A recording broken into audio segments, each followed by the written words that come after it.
Hey guys!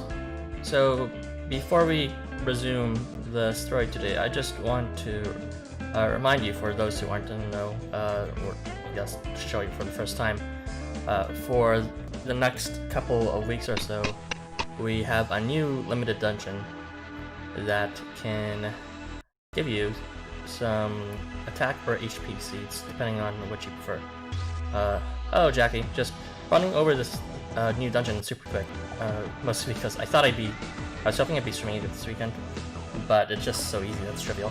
But I did want to just showcase to anyone who doesn't know the sort of team that you can build and the rewards you'll get. So I'll just run this over very quickly, shouldn't take more than a few minutes. Less than 3 probably. And then we will resume with the Unfurl the Sails, the Golden Treasure Ship story for chapters 4 and 5.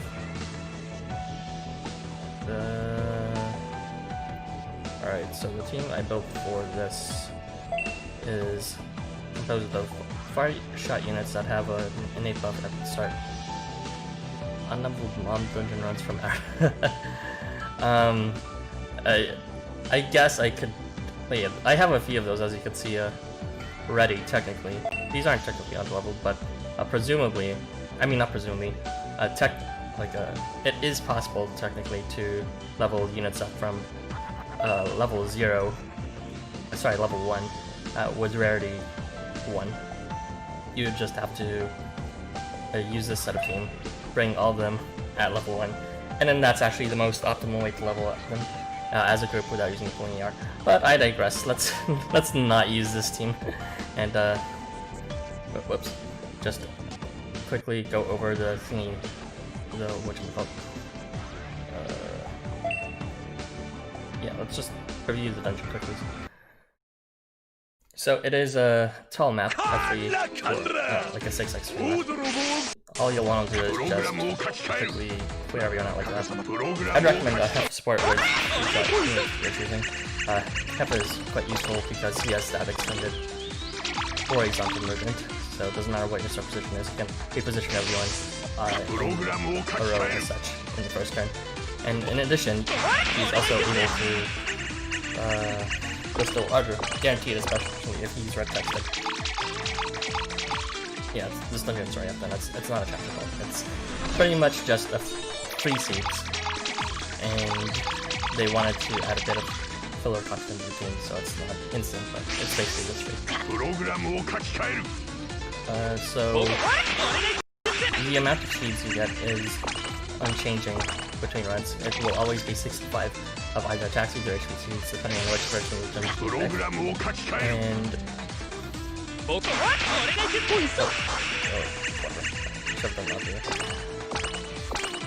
yeah, you'll get 65 in total, and by the end of the event, overall, between HP and attack seeds, if you do dungeons anyway, you would be able to get a bit over 1,000, like 1,040 additional seed stat. Alright, so please check that out, continue with that, because the reminder, it is a limited dungeon. It'll last for about 16 days. And let us just resume. Hello to Windvestal again. Thank you for joining me today, and let's just get through this together. And Unfurl the Sails, Golden Treasure Ship, Chapter 4, Part 1. Oh right, I should have mentioned that. A lot of people want to split the seeds, but my personal take is you should dump everything into attack seed farming. The reasoning for this is that HP seed farming... Hold on, let me just find some music to play. Yeah, that's not too loud for you guys. That's probably too loud for you guys. So yeah, the reasoning is HP seed, it gives you 1,000 when maxed, and attack seed gives you 1,000 when maxed. But proportionally, on the average attack stat you'll get is around maybe 2,000 to 7,000 is an extreme, but that's like the range, and that's your maximum. Meanwhile, the maximum HP you'll get naturally is between like maybe 6,000 to 10,000, and that's in the extremes. So overall, you'll just increase by a larger factor overall your base attack as opposed to your base HP if you decide to fully seed your base attack as opposed to your base HP. So yeah, that is my recommendation. Just dump everything into the ATK Seed Dungeon.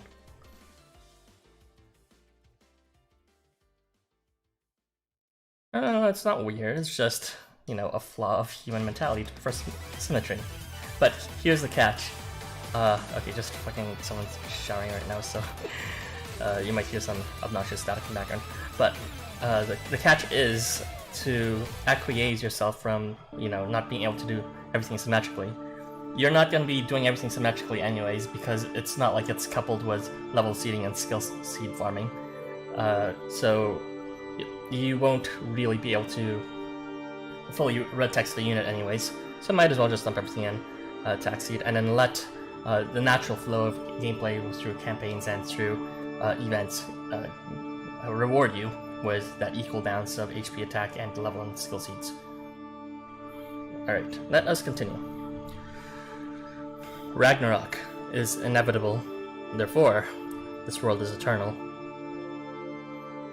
Oh boy. That fool who ruined my banquet. Loki foretold the world's end and the twilight of the gods. Such is the system of Yggdrasil, they say. Like hell it is. I will do as I please. Why should I care about the end of the world? I take pride in my childishness. I will never grow up. This sounds like F. I will never tire of throwing tantrums for more. Oh, this is I gear. I demand all that is eternal and unchanging. Jewels, gold, things which never rust, but glitter for all eternity. I seek things with childish earnestness. Gold alone is not enough to sate me. I crave a more radiant shine. Though it galls me to ape at the acts of Odin, that self-proclaimed world representative, I am driven to collect not only resplendent jewels, but also resplendent individuals. How gloriously luxurious it is to be surrounded by all the treasures and the talents of the world. I shall finish what I started. I shall host the most magnificent banquet the world has known to exhibit all of my treasures in their eternal, immutable splendor. That is why I have set out to collect every single jewel I find, of both stone and flesh. Yet still, it is not enough. I am far from being satisfied. Why? Because I believe that there is always something better waiting to be found in another corner of the world. There must be some precious treasure out there that I have yet to claim. Perhaps even the ideal for which I yearn is just waiting for my touch. What is this called again? Loss aversion? Or is it, what's...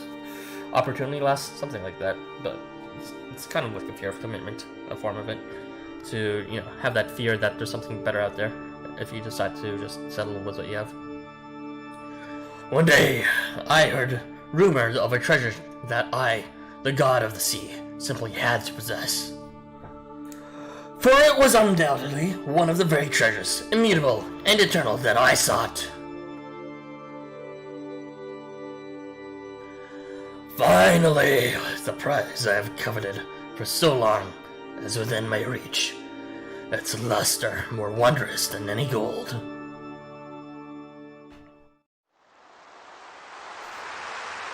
Episode 4, The Road to Riches.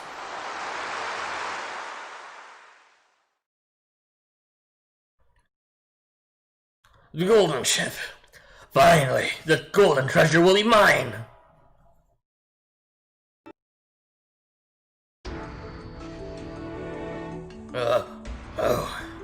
It was just a dream. I should have known. It was close, so close I could almost taste it. This must be an omen. Morning, Papa. Hey, you're all sweaty. Did you have another wet dream? Well, talking away. I brought you a change of clothes. Come, this way. Let's head over to the banquet. The party's in full swing. Everyone's really getting into it.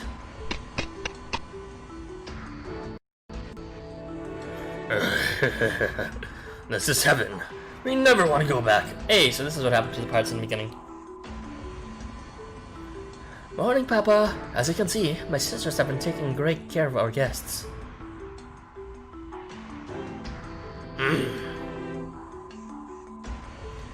The pirates who had been after Aegir's treasure are now making merry without a care in the world.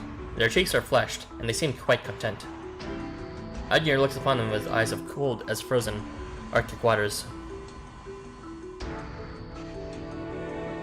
Pathetic! Oh wow. That is rude. Imagine like being claimed as treasure and then being looked at by your captor and being called pathetic and being turned away. He turns away as though banishing the pirate's existence from his mind. What? Again? How are we supposed to keep you entertained? You told us you wanted them, so you've been keeping them company and everything. Oh jeez. Where is their wild ferocity? Where is their gleaming ambition? This patina of placidity has dulled their shine. They have lost their luster and so interest me no longer. Their wild ferocity? Oh, I guess he likes some resistance in the prey he pursues. You're so selfish! But that's what we like about you, I guess. There is only one thing that can sate my greed now, and I must have it. Are you talking about the golden ship again? Are you sure it even exists? Is this like a flashback? Or does Iger actually not have it yet? Of course I am. I have collected treasures from all across the world. I have claimed priceless items of every shape and size. As an unparalleled collector of treasures, my intuition tells me, no, it's more than that. I can feel it in my very being. What's more, my dreams are becoming more vivid. I must be getting closer and closer to obtaining the true treasure I seek. No single talent or gem has ever escaped my grasp, and this will be no exception. We know. You don't have to tell us that. I mean, it's our duty as the daughters of the waste to hunt down your treasures. We're the embodiment of your ideal, and Mom is too. And that's why we're forever unchanging. Yes. That you are. Anyway, I don't recall owning a garment like this. Where did it come from? You know how those ships keep arriving from Tokyo? Always sink them and take anything that we might think will fit you. What's wrong with trying out something new for a change? I think that outfit makes you look rather wild and sexy. Fine. You've piqued my interest. It is a little tight around my chest, but I will allow it. What's tight around your chest? There's nothing around your chest. Now, let us go and have a look at my newest acquisitions. I trust you've kept them entertained. But of course, they've been treated to the finest hospitality we daughters of the waves can provide.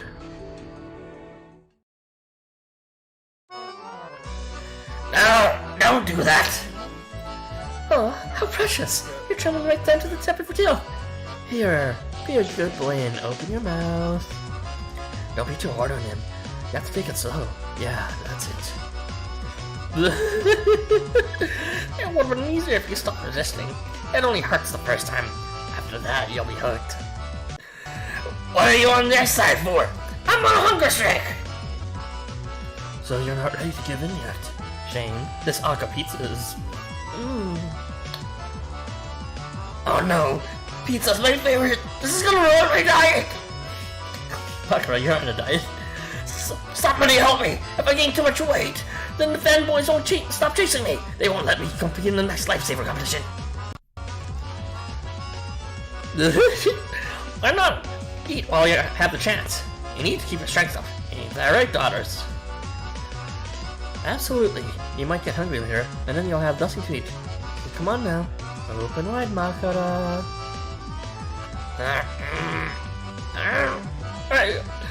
Sorry, I can't take anymore. So good. Makara and Gangwei are both being held in a large hall within Iger's palace. They are not bound by cuffs or chains, nor are they confined to a cage. Moreover, the Daughters of the Waves are serving them food and drink. Here, Gangwei, let me feed you a big piece of bacon.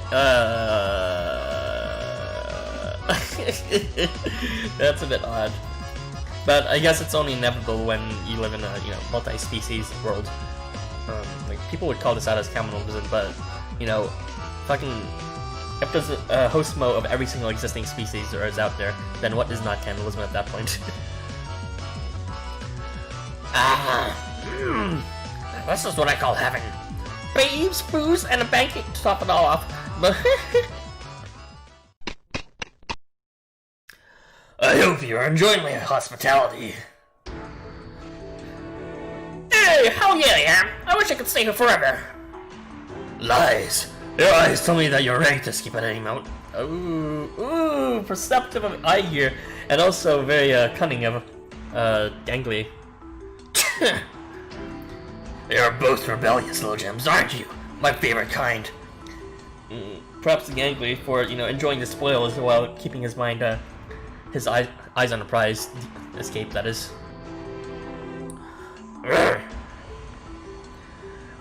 Why, I get where you're coming from. The most beautiful flower is the one just growing outside your reach.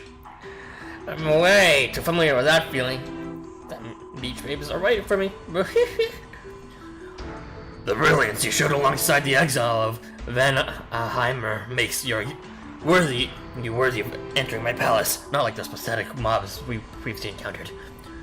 I consider you both my treasures. While you reside in these halls, you'll be indulged, stuffed, and fed, and your talents polished, so that you may shine brightly for all eternity. I-year-old natural 20 on perception. Yeah, Iger's pretty perceptive, but I'm more impressed by Gangly's ability to hold up a front. Like, we think we know Gangly, but we also, we know Gangly even deeper than that.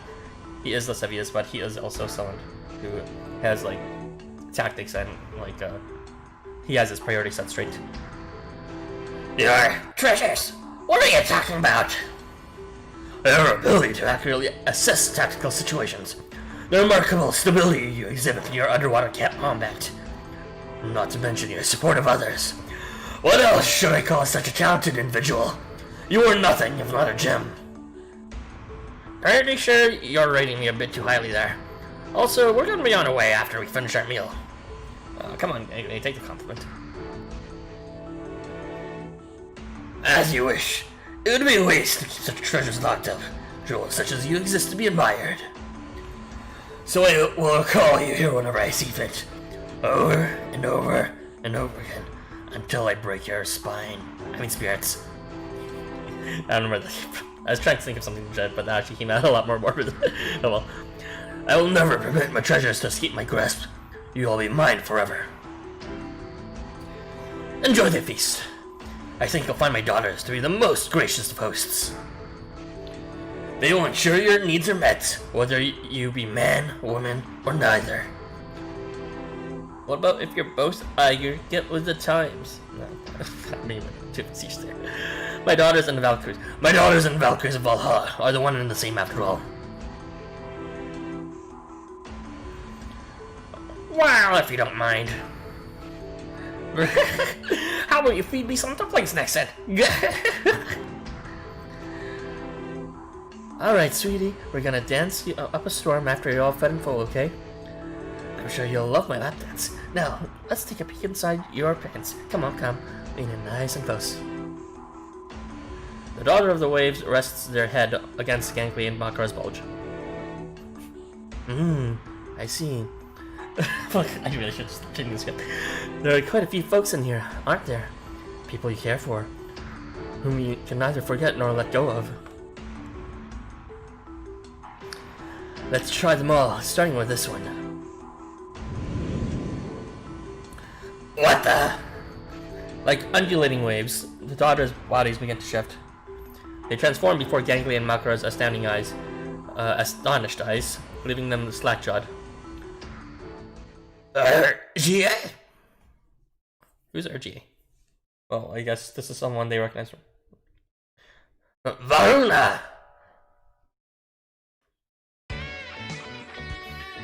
That's not the only thing I want to do in Vistal. Can have myself a full course ham meal. A nice spit roasted ham. After destruction of the ship and the abduction of both Makra and Gangley. Not destruction, the abduction.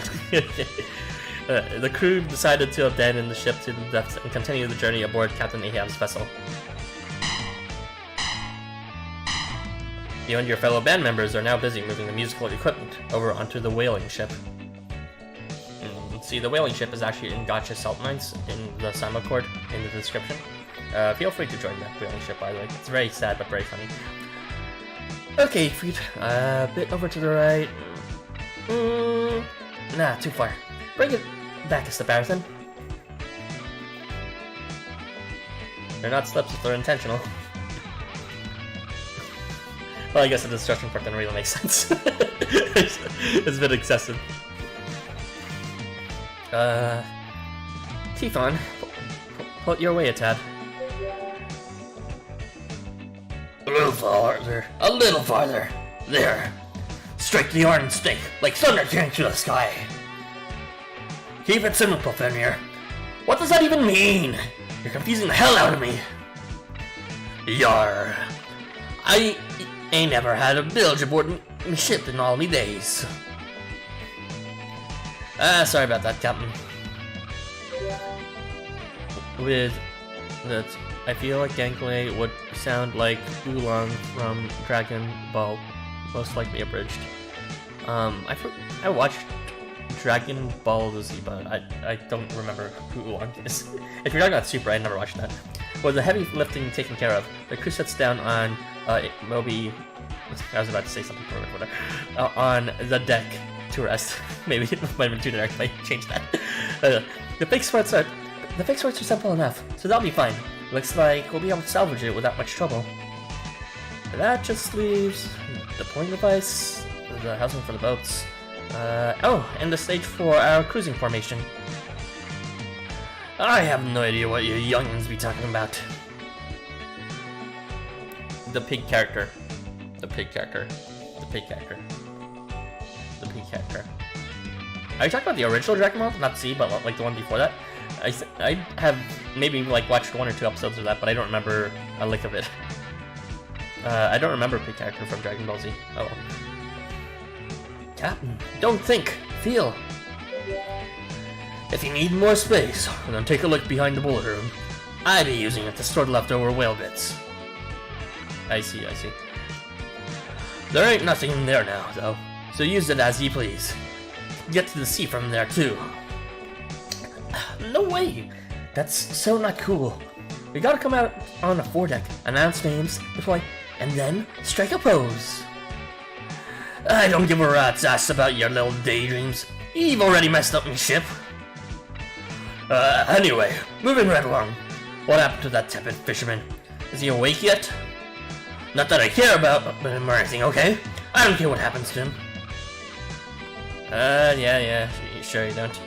I think you owe him a thank you. Shut it! Quit it with all the mushy crap. I couldn't care less about someone who chooses the most dishonest profession in the entire world.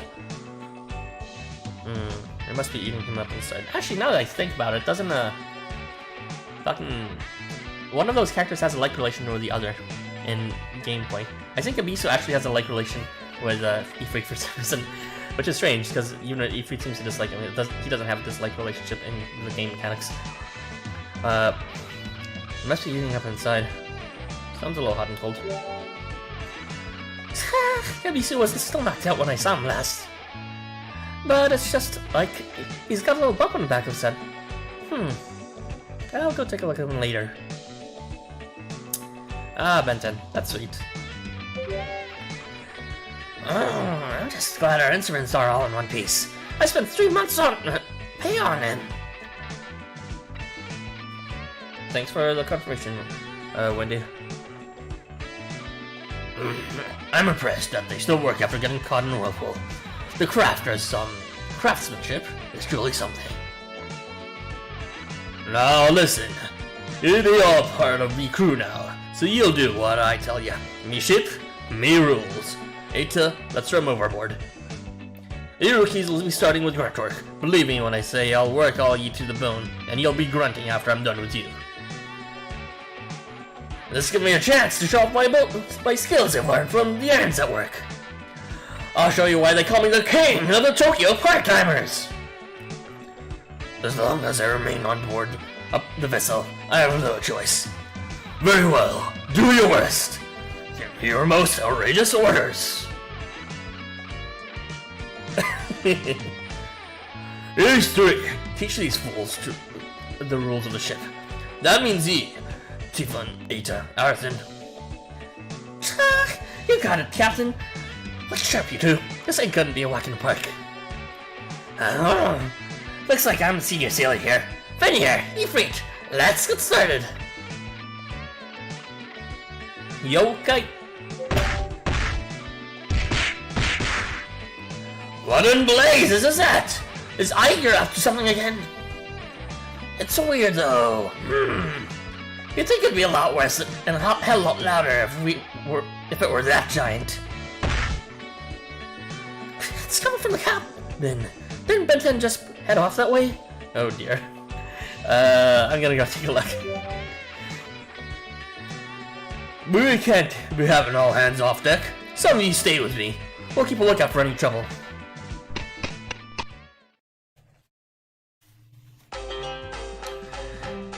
Bisu, why didn't you tell me something so important? How could you? I tried to tell you a bunch, but you just wouldn't stop talking. Then you should have interrupted me. You've always been like this ever since. Oh my god, fucking Ben 10.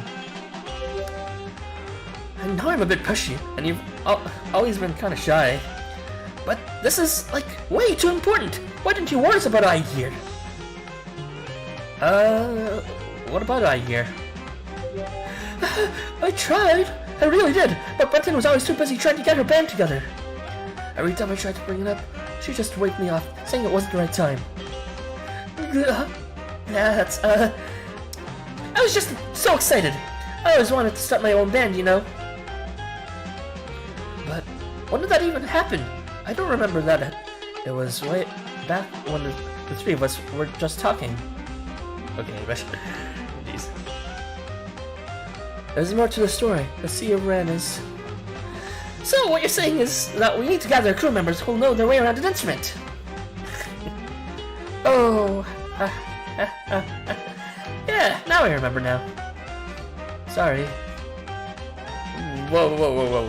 Hold the phone. Did she just apologize? Oh, I think I spaced that out a bit too. I never thought I'd hear Ben 10 apologize to me. Now, where was I? I've completely lost my train of thought. I love how it's like, you know, usually show flashbacks just to remind you of some important moment or, you know, a flashback you've never seen, aka a backstory. But this time they showed a backstory of something we've seen just to say, we told you so, Ben 10. Fucking, just to pull up the seats to call out Ben 10 on her chest. So, we're ready to listen to you now. What's up? Come on, Bisu. Say what you need. I promise I won't steal your spotlight this time. Yeah, okay, here I go. But we really should practice our band more. Please shut up, Benton. First of all, the Sea of Ren exists in Yggdrasil, a world different from ours. I guess that means Tokyo Bay has collided with that world, connecting to the Sea of Ren. So it's different from the world of Tokyo, but I think it's also different from the original worlds too. Takamagahara, I believe, is the world. Either that or the land. I forget. It's probably the Takamagahara that Abisu and Benton are from. I don't know. I'm not the best lore expert. This is what I've learned from the transients from Yggdrasil and my own sources. What makes the Sea of Ren unique is that it is Aegir's spouse, and it's alive. So Aegir's taken? Wait, I thought Cloud was married to the sea. Oh, I guess the idea of marrying something that doesn't look like a living thing is unfamiliar to Tokyoites. It's not uncommon in other worlds, though. I bet you could find it in this world too if you dug deep enough. Well, I'm sure some people would dig deep enough to marry someone that's not alive, if you catch my drift. There's some people out there, I swear. In the land of Awe, there are tales of folks marrying avatars of their favorite items after using them for 99 years. Marrying avatars of their favorite items after using them for 99 years. The Giant King is supposed to have had 9 daughters with the Sea of Ran. Oh, alright, so 9 daughters, 9 attributes, and that's why the challenge quest also had 9 mermaids of each of the 3 kinds. They weren't just generic mermaids, they actually were mermaids of significance. The dark skinned ones anyways. That sounded vaguely racist. Whatever. So there is fire, water, wood, ether, nether, so that's 5. And there is also what's it called? Valiant, world, and infernal. That's only 8 of them. The heck? I mean, no, there's all round, but I don't think there's any all around mermaid. Am I missing mermaid? 1, 2, 3, 4, 5, 6, 7, 8. No, I'm not missing one. Weird. Takamagahara would make sense in the context of Daikaku also being a lucky god. Maybe. Check the wiki. It's confirmed there. Even though like I don't maintain the page, I know that the editors of those pages are pretty legitimate when it comes to the other sourcing. I think like Judicator is one of them. You can look at the wiki and rely on what's called their credence. A full list of all the transients and their associated worlds, if it's known. If you think about it, the Daughters of the Waves fit that description to a T. If the stories are true, that means they are the children of Aegir and Ran. Daughters of the Waves, huh? So, they're part giant, part waves? Maybe. They just haven't shown up their Shun forms yet. On to more urgent matters though. We've got a few more important things to say. Like Fenrir mentioned earlier, sailors in this area have a tradition of traveling with gold in their holds. Aegir is known for his insatiable greed. It is said that if you give him your gold, he will allow your ship to pass by unscathed. As a result, you'll find a ton of gold lying at the bottom of the ocean, as well as all the ships that didn't prepare an offering. That is the truth behind the Sea of Ran. I think I get it, but I don't like where this is going. You've guessed it. The Sea of Ran, Aegir, and their daughters. Everything we know about them makes it safe to assume that this collision is being caused by Aegir. He must have formed some kind of bond with Tokyo and gotten himself summoned. The fact that the collision is ongoing must mean that he still has something left to do in this ocean. It is said that Aegir is obsessed with gold in particular, so that suggests that there might be other golden shipwrecks out there somewhere. Keep going, Abisu. I've already heard this part. He was telling me all this before you came in, but then I started yelling at him for not telling us sooner. You want something to munch on, Abisu? He offered a snack to Abisu. Oh, is this for me? Thanks, Harrison. You're so much nicer and prettier and sexier than Ben 10, and more reliable, and fuck Ben 10, she can go drown. This is so good. Actually, hey, prawn crackers my favorite. How did you know? Oh, what? The captain uses them for bait? Actually, I think I might stay off of these for a while. Anyway, what the fuck did you say, Harrison? You did a great job, Abisu. I mean, I guess it was Abisu. Yeah, you got it, didn't you? Unfortunately, that's all the info I have. I wish I knew where we could find Aegir.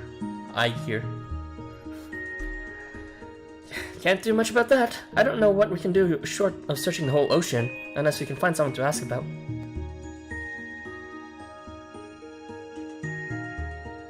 Doof, doof, doof, doof. What's that noise? Seems like it's coming from Siva Gunna's channel. It's Space Booster's Deck. Yeah, I know this song. Oh no, talk about bad timing. Well, this is exactly what we needed. Like it or not, I think we just found someone we can ask. This calls for all hands on deck. Quick, Harrison! There you are! Watch out to starboard, because we've got company! The Daughters of the Waves again, right? Oh, what now? Looking out in the ocean, you see the Daughters of the Waves carrying portable amps of the latest models on their backs. They have their instruments plugged in. What? Copyright, taking our shtick of playing the instruments on waters.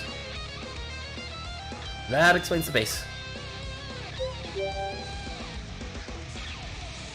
That's right. We thought long and hard about why we couldn't win against your music, and we came up with a solution. We were simply lacking in volume, so we got ourselves some Head and Shoulders to rock our hair volume. I don't know. They figured it out. You've got to hand it to them. They're pretty good. Yeah, that's why they have more followers than you. They analyzed their defeat and adapted. Just like that. We gotta stay on our toes, Master Eno. With the power of those amplification devices, the heavens themselves would treble out their music. However, we're gonna sink a lot of you, along with your new ship. You know, the idea itself wasn't bad, but... you're carrying high-powered batteries on your backs, unprotected, in the middle of the ocean. T1? Why are you backing away? Even I know why. Well, since iGear's in here, we can get rid of them easily. Oi! Fenrir! Give me another red hot cannon! Voice crack. As you wish, Spirit of the Plains, cast off!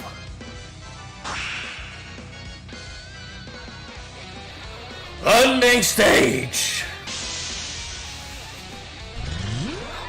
Cruising formation! Deploy! Will we ever take these things seriously? What? I'm always dead serious. I just realized this episode 4 part 1 is as well. Ooh, my jam. Let's rock the stage even harder than the last one, Nathan. Your vocals this time. You're on vocals this time. Fenrir, how about a little pep talk? You're a wave-riding supernova, Marathon. Let's hit it, Ben 10. I would normally need a guest vocalist, but these aren't normal times. I'm counting on you, so don't screw this up.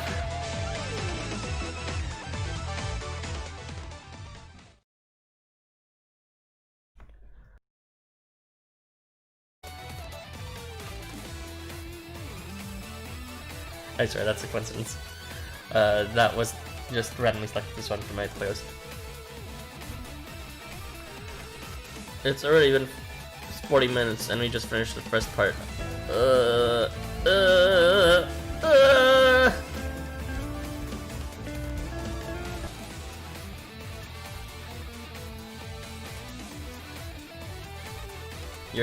Your jam is not good on piano, SMH. Who you dissing? Who you dissing? I would reach out for my piano, but I actually changed up my setup so I can't reach from here anymore.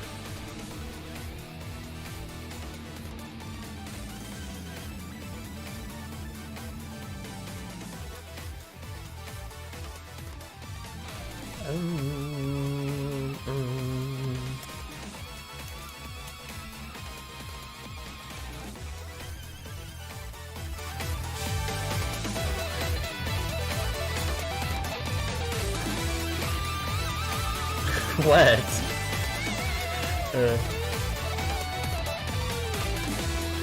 Maybe one day I'll perform. Maybe.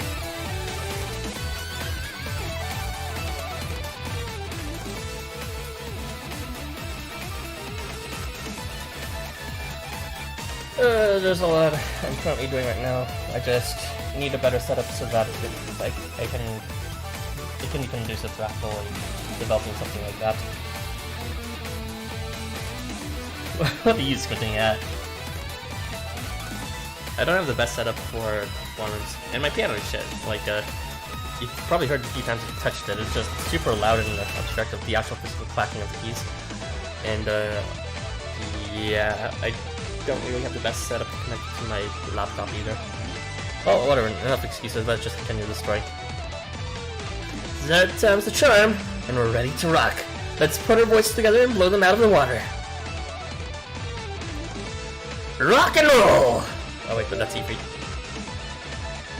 Why are we being pushed back?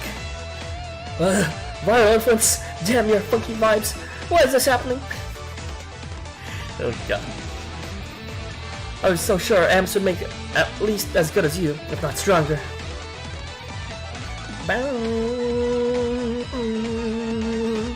You still don't get it, don't ya? Oh, come on. Where did we go wrong this time? Can't you just tell us?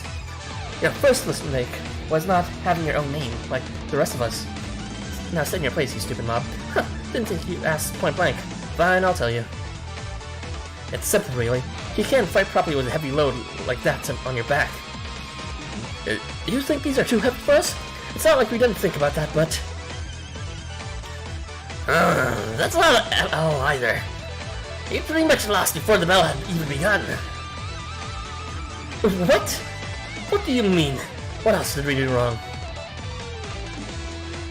Sometimes it's kinder to keep quiet. What? Well, I don't know how to say this, but should we really tell them? Okay, you can finish it off. They'll know soon enough anyway. Seriously? I feel kind of bad doing this to them. It's fine, she'll play soon now. They took our friends away from us, remember? Now go on, do it!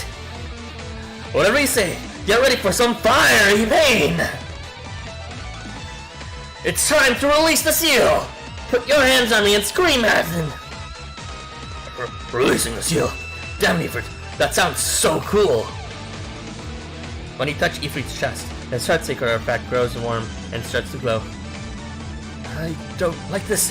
Hurry up and get it over with. Just be gentle. Boom out! My burning drum! Blaze it up! Roar!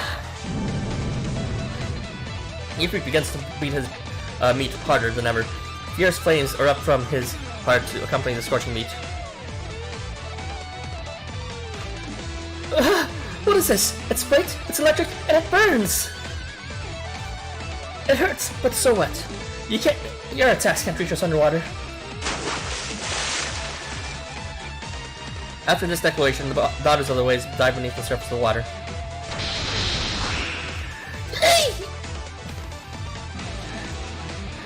Yeah! Is that thunder?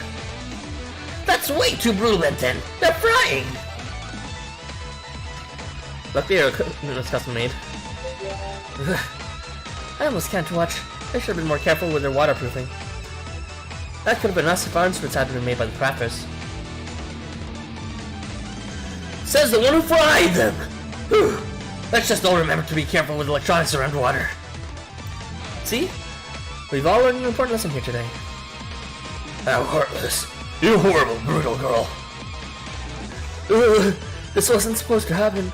He sailed right over our hideout, so we're going to ambush you and get our own back. An ambush? I never expected you to play dirty. That's rich coming from you. Well, we'll let you have this one, but just you wait. The same trick won't work on us twice. Actually, it's already happened twice. Thrice.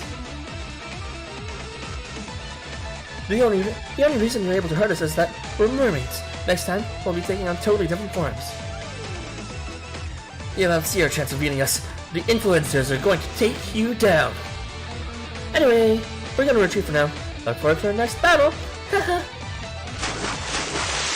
Hey! Where do you think you're going? Give us back Gangly and Makara. The daughters of the waves ignore Ben 10's cries as they disappear into the watery depths. Damn it! They're gone! What are we gonna do? We've got nothing. Yeah. The musical talents have improved since we last saw them too. We really want to throw them a curveball, but we don't even know where they are! We can't do anything to them. Are they gonna be Sue? Yep, they've retreated from the area. Yes! Now it's our time to strike. Let's show them how real an ambush is done. Do I need to repeat myself? We don't know. Actually, you kinda do. They got a little too loose up back there. You mean about their different forms? Ah! Oh yeah! I remember that. So they're keeping some kind of trick hidden up their, gills? Now we know exactly where Iger lives. Right under where we just sailed. Now we've got everything we need. Let's head back to the ship and plan our next move. Oh, I forgot to remove that. Okay. So, oh, Genki and Mako are be trapped underwater, right beneath this very ship. We might know the rough location, but we can't just jump down there. I'm sure we'll find a way to make it work, but you do have a point. It's dangerous to go diving without Makara. I could punch a hole in the ocean with my secret artifact, but I'm not sure where that would get us. I could unleash my sacred powers to devour the ocean, but I don't think. I'll just go get them. They're waiting for us, you know. I don't know how it'll go down, but I don't want to regret not doing something when I have the chance. Whoa, calm down, everyone. I know how you feel, but now is the time to think about things calm and rationally. Alright, Benton. We're coming for you. Maybe Abisu could... that's it. Abisu's sacred artifact, which supposedly never will always get a start unless it misses, which is stupid. Of course! I can't believe I didn't think of that. Now's your chance, Abisu. We need your sacred artifact to... Me? I've been wondering, what exactly does your sacred artifact actually do? My sacred artifact can reel anything in it latches onto. I can catch anything so long as it's within range. And I'm sniper ranging now, so that means I can reach from anywhere, unless I mess like an idiot. Theoretically, I could even reel in our friends. That's great! Sounds like we got a shot at this.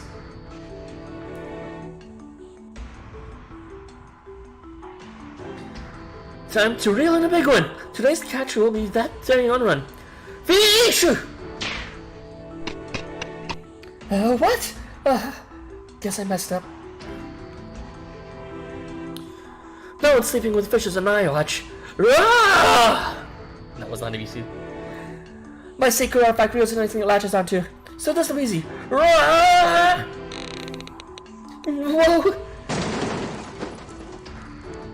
My rod. If I can't help my friends when they need me, then what am I gonna do? I'm sorry, but I'll pass. It's too much for me to handle. A beast. This is our best shot. I can't.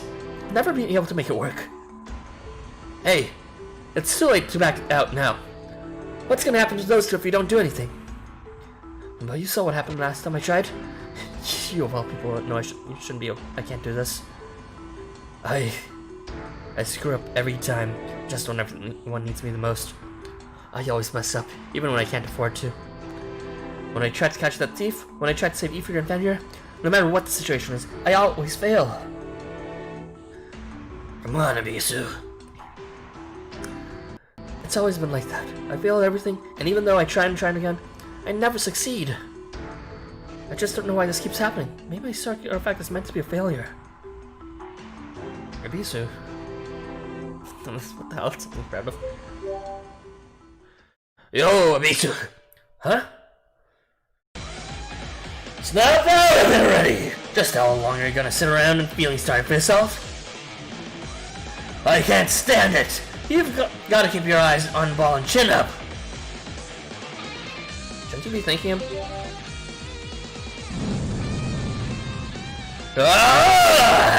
Let me go! I won't stop until I give him an earful! You either do it, or you don't! That's all there is to it. What are you so afraid of? You can reel anything in, right? Or was that just a lie? I'll burn you to cinders if you've been lying to me! Save them like you saved me! Push you to the very end! I can't. I know what's gonna happen. Everyone's gonna die in the end. There's nothing worse than that. Everyone's gonna... I was counting on you! You're really letting me down, Abisu. Ifrit, you can't say that to him. Anything but that. Huh? What's your problem? What's wrong with wanting him to live with aggressive, fiery? Abisu throws a cushion in his left hand straight at Ifrit's face.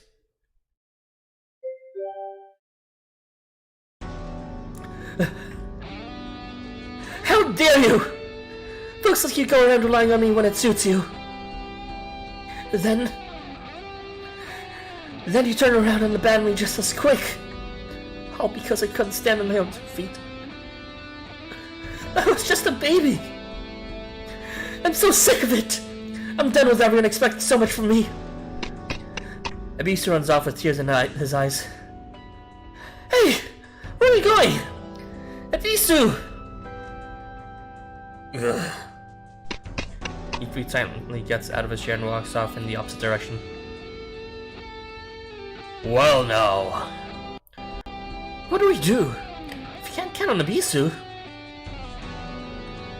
Everyone wait here. I guess you're right. I'll probably freak out if we all go after him. I'll leave this one up to you. Indeed. If anyone can get through to him right now, it's you, Arthur. Expectations, huh? That's tough. Arthur. I'll help out too if it comes to that. But right now, I just want you to try and convince Abisu to get on board with her plan. I'm on it.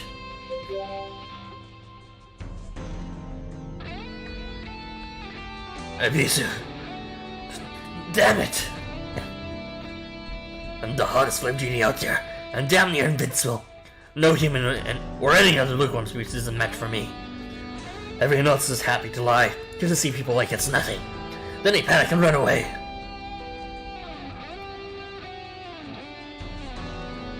The worst of the lot are fishermen. They're as different from flame genies as fires are from water. My heart was sealed away in a jar. That's what I got for believing that flame genies are invincible and humans are no match for them.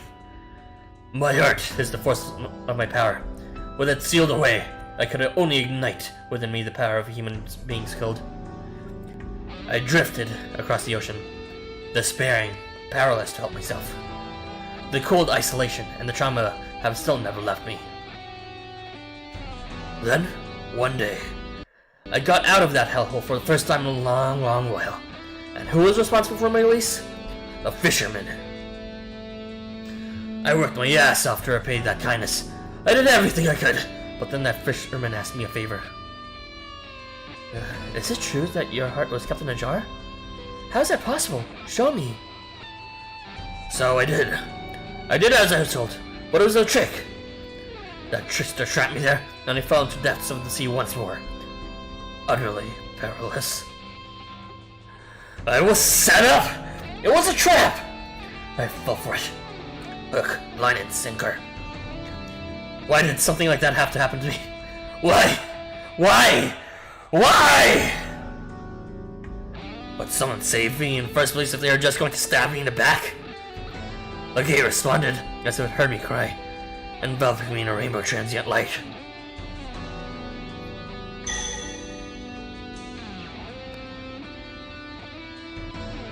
Oh boy. Abisu's situation of being trapped, or not being trapped, but rather having exceedingly high expectations put on him from others. Being the keystone, even though he never wanted to be the keystone. Yeah, that's tough.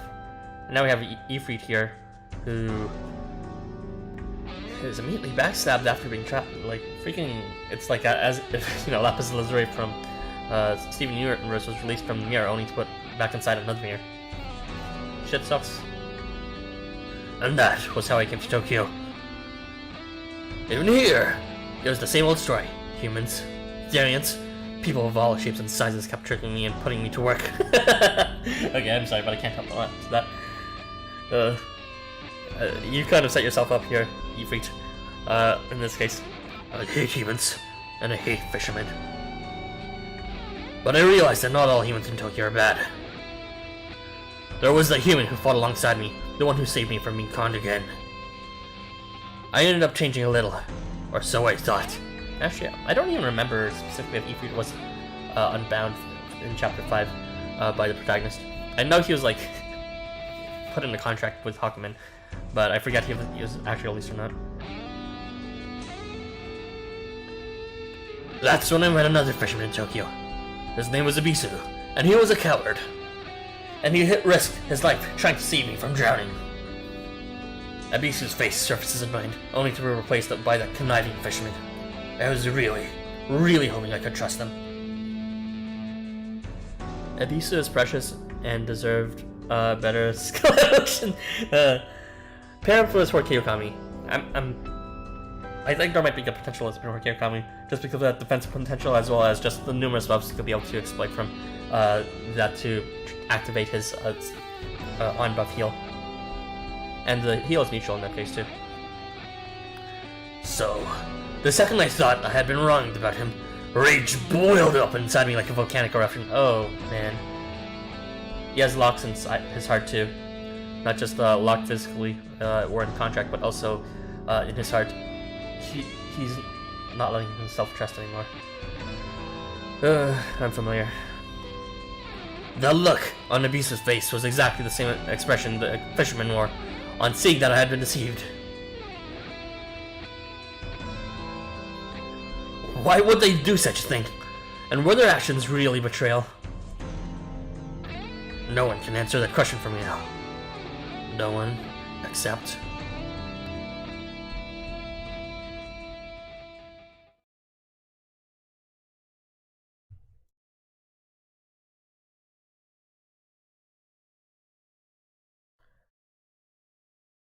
Taurus Mask and... Asterios, apparently. Tell me, Taurus Mask, why? Why am I stuck in this situation? Alright, let's continue.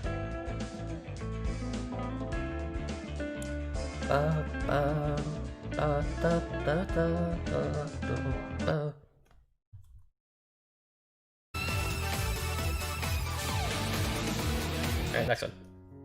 Too sad. Alright, sure, why not? But yeah, every single time I hear that song, fucking, thingy, whatchamacallit, the very sad song that plays very often, not Monochrome Legacy, that just played. I'm just gonna skip it in this one. No, no, no, no, no, no, no, no, no, no, no. There you go. Every single time Indigo Rain plays, I really get emotionally, and I can really connect with the characters a lot more generally. There's some exceptions, but in this case, when that cue hit, I was just like, I was a wizard with Abisu, even though I had no idea what the fuck was happening, and we had no idea about his backstory. He just blew up, and I totally connected with him. Yeah. My own situation and his are a bit different. Abisu is dealing with expectations that are set on himself, but generally speaking, I deal with expectations I set on myself. You know, Abisu, others' expectations, myself, my expectations. I'm kind of overcoming that nowadays, though. But so, there are echoes of the past. Hello, Irby. Fuck you, Irby. You suck ass.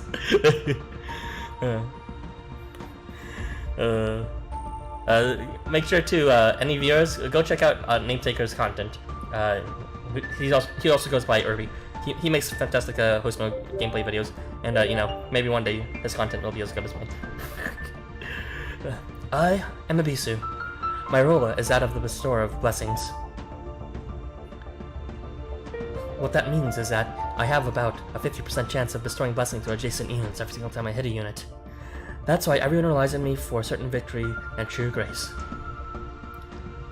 Why though does everyone think I can do things like that? Me who was abandoned at birth for not living up to expectations. I'm not suited to the role everyone needs me to fulfill. Still, they keep expecting things of me and adding pressure. It's already better because I used Gallant Units. Hey, I used Seth's once in Jamboree. It was it. One of these days, I'll believe in Valiant Units too. They're getting there. They're no longer like terror bad, but I'm still a bit salty. I don't have my own 5-star Valiant Unit. Oh well. I guess what goes around comes around in that case. So much pressure that I can barely stand under their weight. All I wanted was to live a quiet, peaceful life with my own small joys, without anyone relying on me.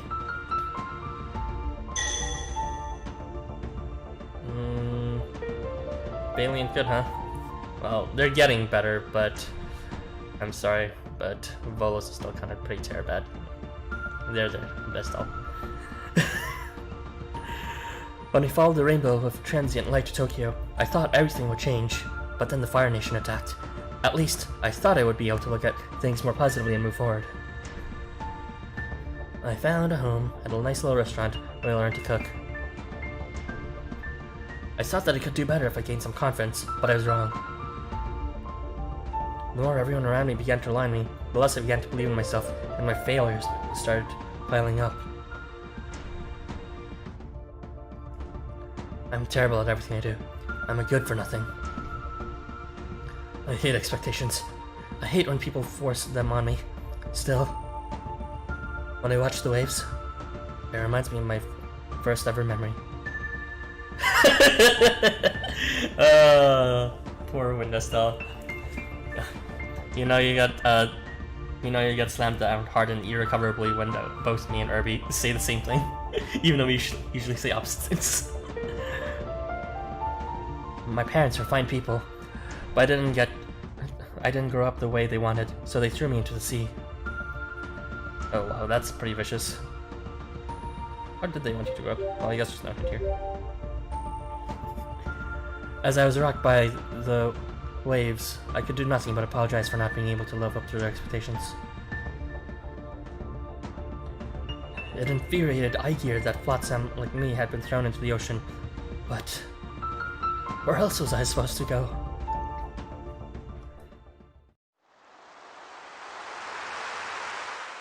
Episode 5. Resolve and Faith.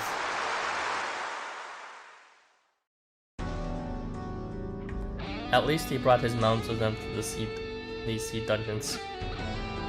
Okay. Abisu stands on deck, gazing far out over the sea.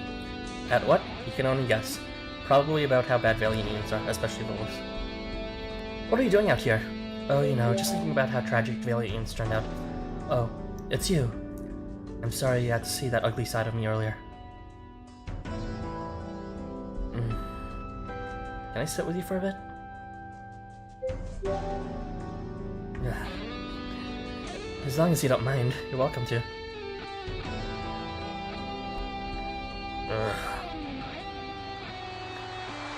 For a long time, Ikrit had been standing at the opposite end of the deck, his gaze trained on the white waves. As he gazes into the foam, he remembers the days where he was sealed and thrown into the sea. Even now, he does not know what he did wrong, or what he could have done better. Man, that's gotta suck. See, there's this thing where it's like, you could hate whoever, did that to you. Whoever, trapped Ifrit in this case, the fisherman. But he also, if he's trapped for a long period of time, he'd eventually start thinking to himself if he did something wrong, and end up blaming himself for no particular reason. Or at least, no reason that is fair. Well, I guess it's kind of fair to blame Ifrit for falling into these kind of ruses often, but okay. Just wait. A beach full of Skeleton next year, where he spawns 2 flat damage, causing watermelons RPLs. Oh no, Irby's gonna be a believer. It was the same time as when Abyss threw his question at him. He had no idea what to do. Ifrit, would you grant me but a single moment of this hallowed time?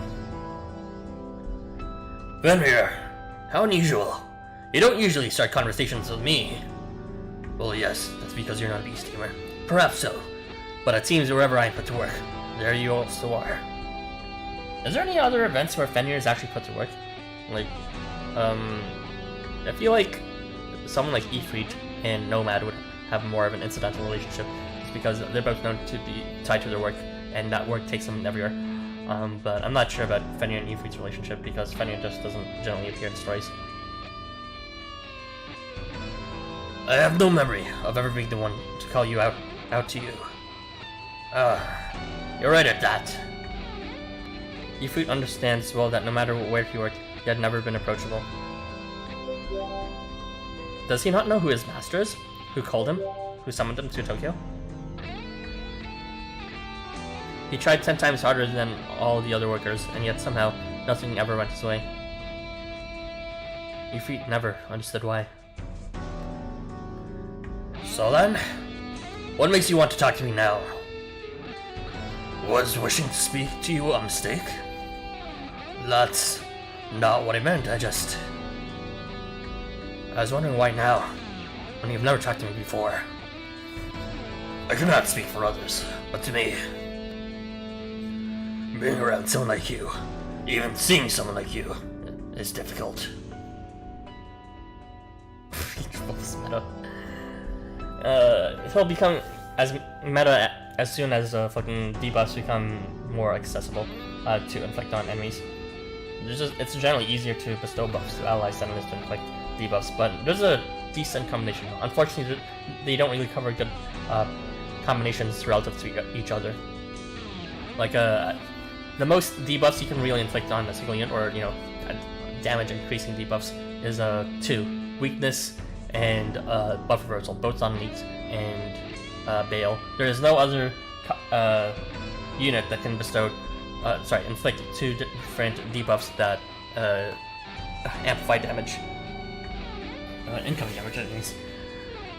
And if you want to stack them more, then it gets a bit trickier, I guess. Like, obviously you don't want to work with fucking Exhaust and that other one, Exhaust and Obstruct, because most challenge cost enemies are going to be immune to that anyways. So you'll really want to stack things that increase damage, such as Stigma and Weakness and perhaps Buff Reversal and all that good stuff. But you'd also want to sometimes inflict a Fear, although sometimes they're immune to that too, which sucks, and Paralysis, and even Countdown, which that's why I think for debuff stacking strategy setups, I would recommend units like Bale, obviously, and Orleat, and Balor. Balor's a good example too.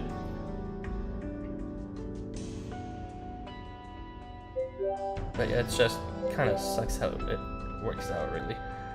I wish there was a sort of a start of enemy turn inflict debuff skill effect, just because well, you can indefinitely have buffs up, but with debuffs you'll always have that one turn they're not up, as long as they're tied to start of turn or when attacking abilities. If they can only really last for as long as the name of their effect is if they appear on start of enemy turn, which or if they attack you, which most of the time that's not exploitable, unfortunately. But yeah, I would really want that LifeWonders. Make debuffs more accessible for start of enemy turn effects. Make that a thing in general, please. Alright, let's continue. The hell do you mean by that? Talking about gameplay when we're in the middle of the story. You remain convinced that you'll be able to walk side by side with those you now look down upon one day.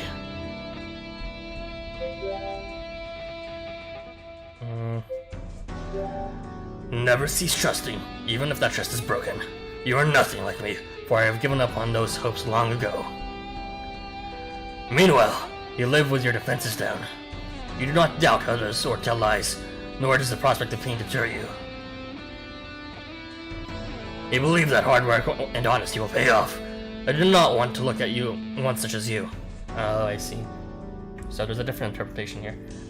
Which, I maybe Fenris does seem more accurate. He's calling out Ifrit for just no matter how many times he's betrayed, no matter how many times all that happens, he's actually still gullible and he still falls for it, which follows was a joke, but at the same time, it's not quite what I said where he closed his heart a bit more. I mean, I guess it was just particularly traumatizing with the fisherman thing, but he doesn't generalize it to everyone enough so that he ends up becoming deceived over and over again as a result. He doesn't take the lessons from his betrayals of the past and try to apply it to every relationship.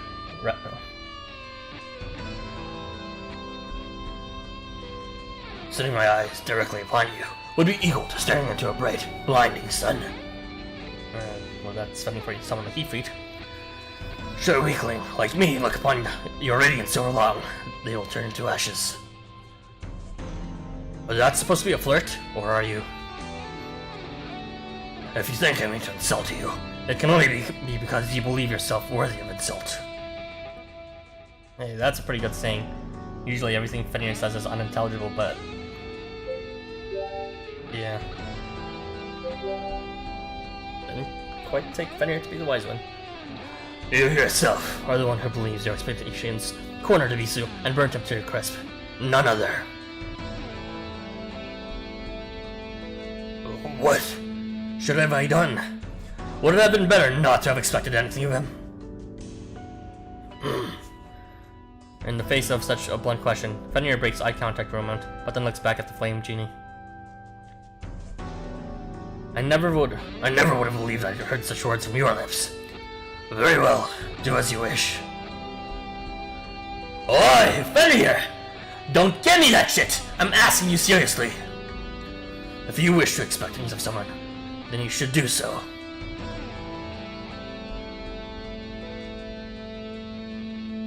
If you do not, then do not. That's all there is to it. All you can do is believe in yourself, while there is no way to understand the hearts of others. However, is forcing your expectations on what you wanted to do. That is not what I believe. What is it that you truly wanted? Okay, there's a lot to unravel here. But yeah, everything Fenrir is saying is completely, like, it makes sense. And it's no longer talking about the silver powers of the Dark Soul Wars or whatever. None of the Trinity Obito stuff. He's making sense and talking about it's not really controllable. How people, let's go. Yeah, the choices you make with people, whether you act on something versus if you don't, or if you believe on something versus don't, based on what they're thinking. I mean, it doesn't really matter in the end because you can't know what they're thinking. So you just gotta make the call. You gotta go on a limb and make the decision to either act one way versus act another way based on what you think you're doing. Can't be afraid of if what they say is what they're thinking is wrong from different from what you think they're thinking. You just gotta have that bravery to do it. With that said, now Fenrir's like shifting the topic back to this situation at hand, where Abisu was offended at expectations being placed on him, and now Ifrit feels guilty about that. But I think Fenrir is pointing out that his guilt is probably misplaced, and he probably wasn't even expecting putting those expectations on him originally. It's just that Abisu said it out loud, and now he starts retroactively believing that he was unfairly placing expectations on him. The reality is that probably that's not what Ifrit was trying to aim for. But he just became confused because he felt guilty for making Abisu blow a casket. I wanted. Ifrit begins to speak, not to Fenrir, but as though calling to someone far, far away. That fisherman, the one who broke the seal for me. I wanted him to be happy. I did it all for him. I worked so hard, but to find that he really didn't trust me, it was infuriating. That's right. I scared him, when all I wanted was to make him happy. With an expression suggesting he's finally figured something out, Ifrit straightens up and breaks into a run. Always in a hurry, aren't you?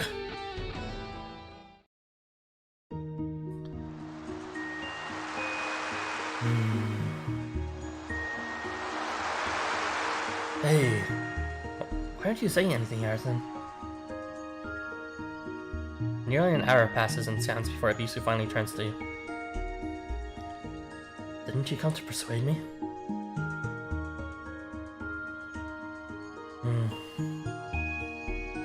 That's not it. You really are a strange one. No one else I know is quite like you. There's a lot of things that seem obvious here, but when it's in actual practice, it's not obvious. Like right now, for example,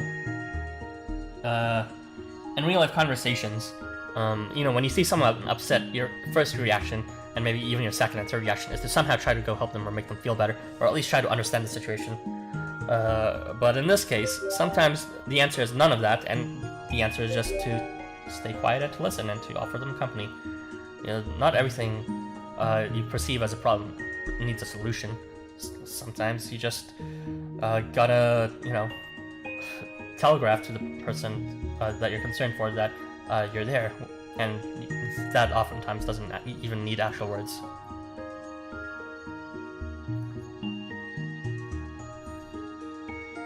Actually, scratch that. There's something else I know who's just as odd. Why are you searching for this shipwreck? Isn't it obvious? To get the treasure and turn it into coin. Or something like that. I don't really know. You don't seem to care that much.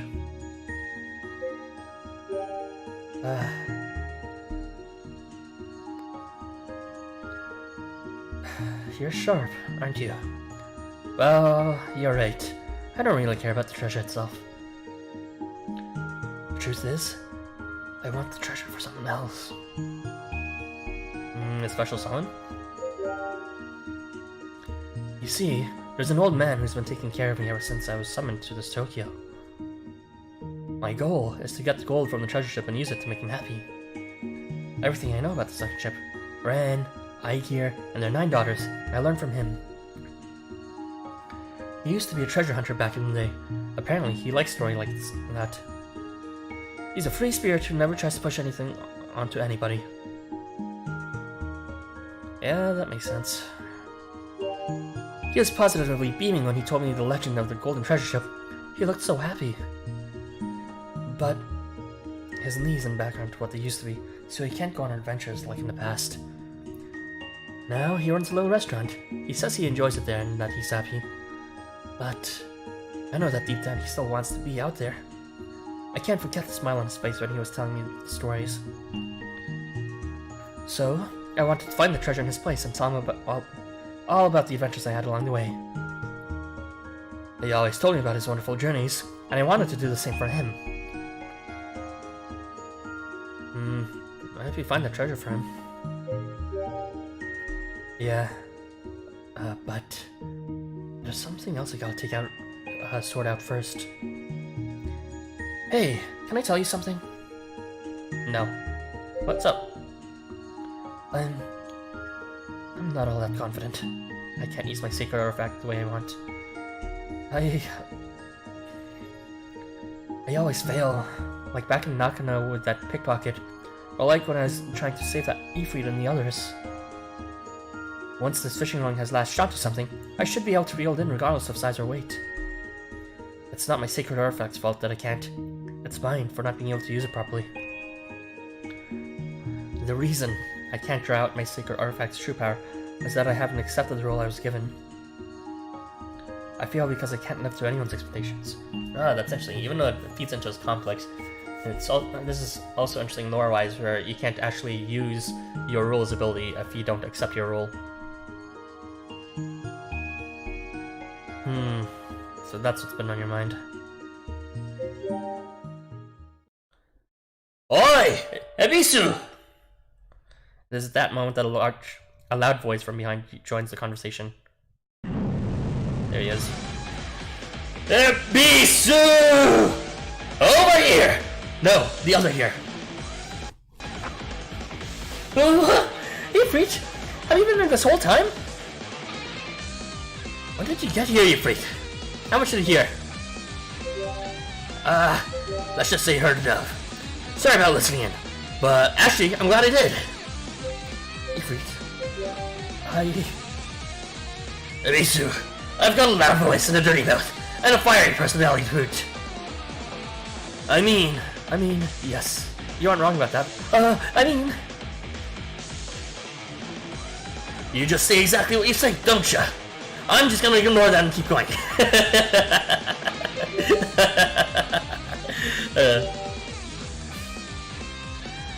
Anyway, I realize I spooked you. Still, I wanted to say, thanks for helping me out.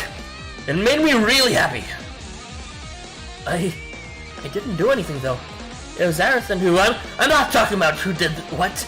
What matters is that you actually tried help. And that's worth a lot. I know you tried to save me. Ifrit's eyes widen as he comes to a sudden realization.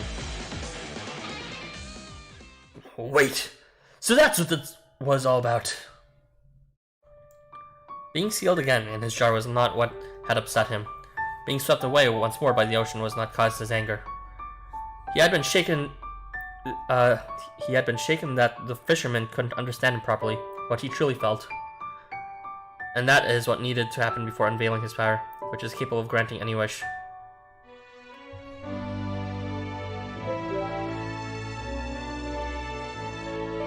So, he needs to feel that he's understood before he can grant a wish.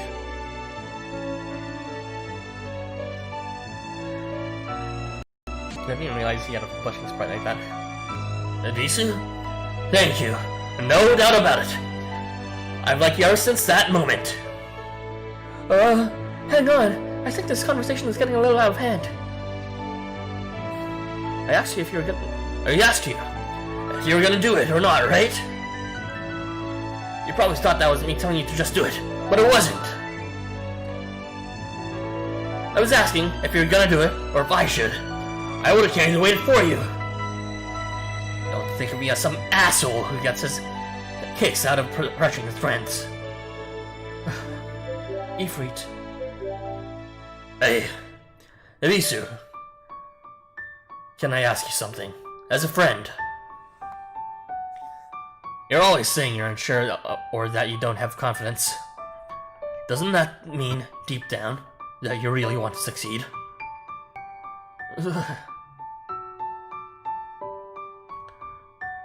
Say what you feel. Arison.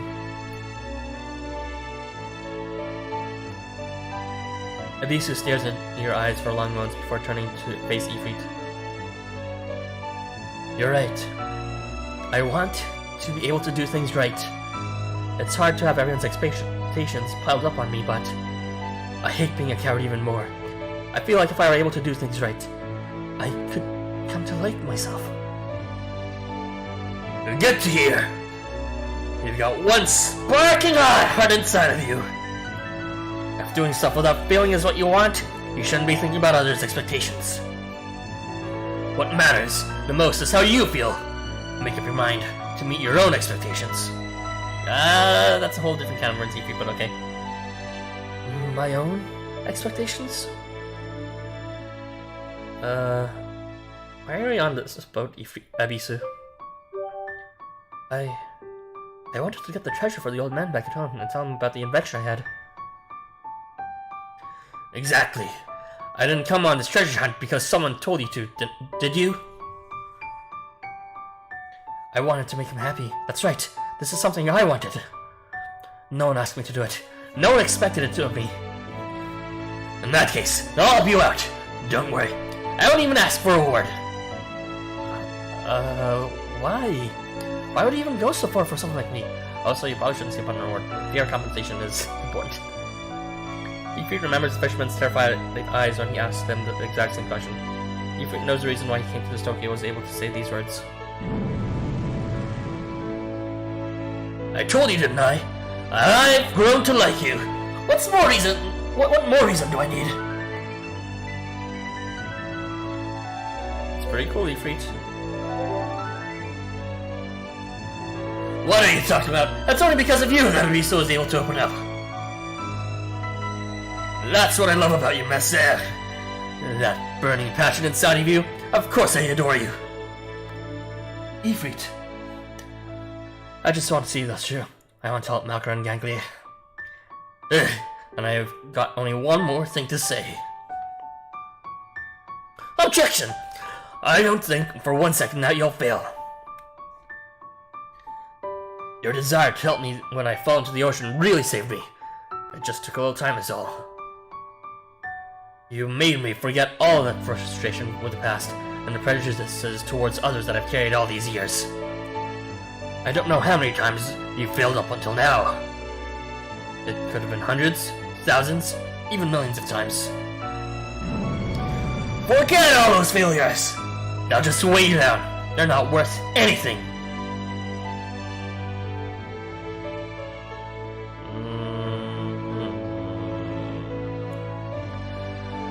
It's hard to let go of failures, honestly, but it is good advice, I guess.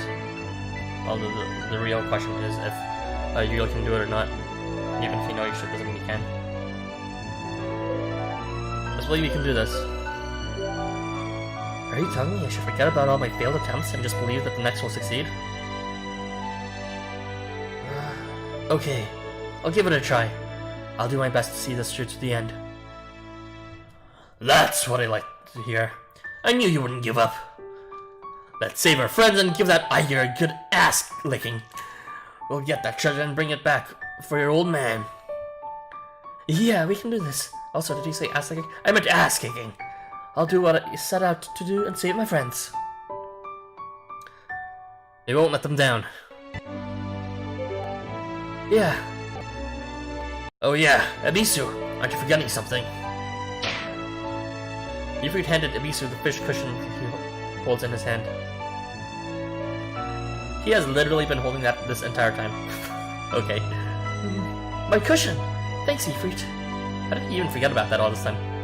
Abisu takes the cushion and hugs it to his chest. Alright. Let's head out. You bet.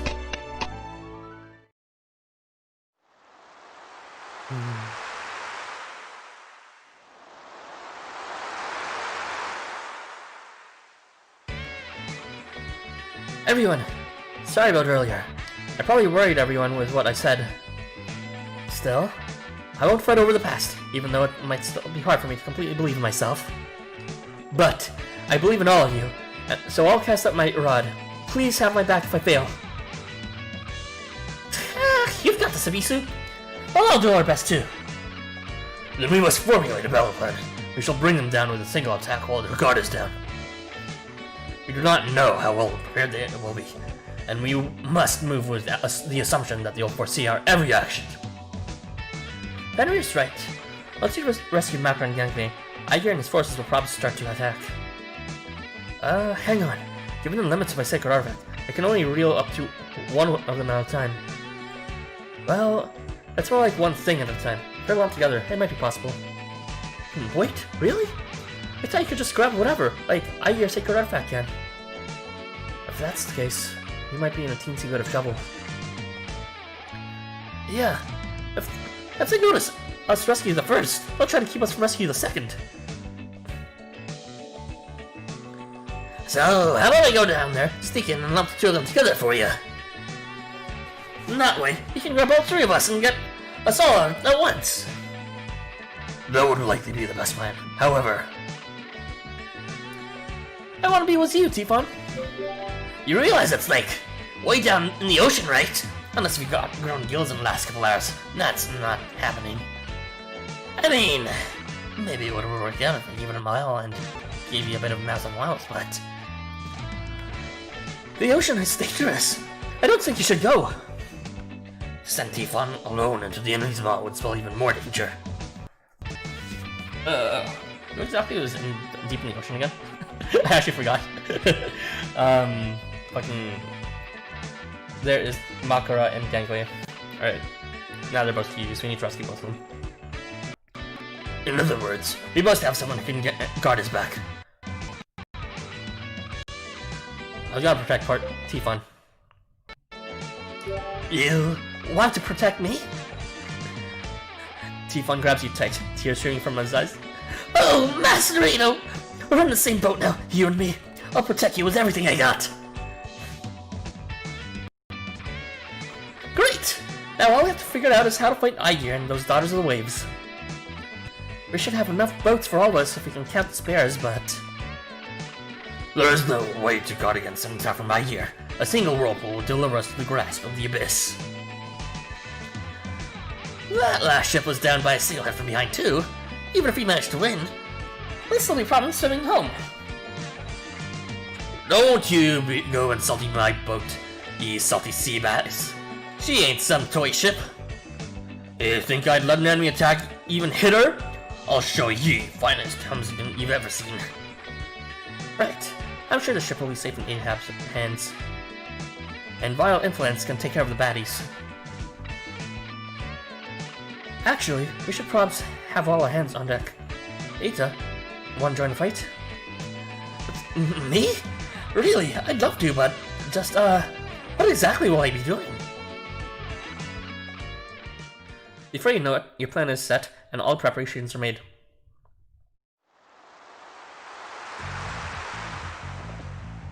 Our advance team should be in position about now. Abisu, you're up. Okay, I've got this. I'm all set. You're finally acting like a true sailor, matey. Makara and gang may be two irreplaceable sailors, so don't let old Captain down. Yeah. Thanks for those expectations. It's not like I have a mental breakdown now. I'll bring those two back. Just you watch. Avisu's eyes show no trace of fear that once resided there. With courage and determination, he makes his way to the deck.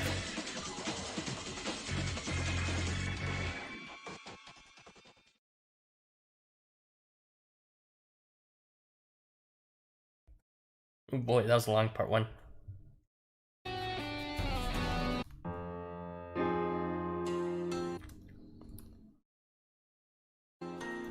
The song is like spoiler for the Jamboree event since it's not technically translated, but it's too good for me not to listen to.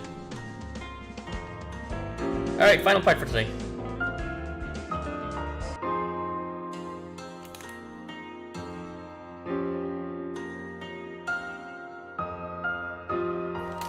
It is great, but it's spoiler! Back off spoilers. You can tell how much I dislike spoilers by the fact that it's like, this is the first time I'm playing even this event, which is like 2 years old.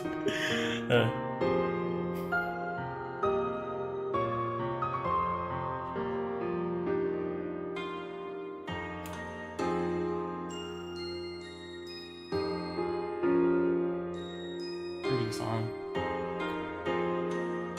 Was finally something that mostly worked on solo piano. Yeah, I was actually considering learning it later. It looks pretty fun, and oh man, that juicy chord progression right there.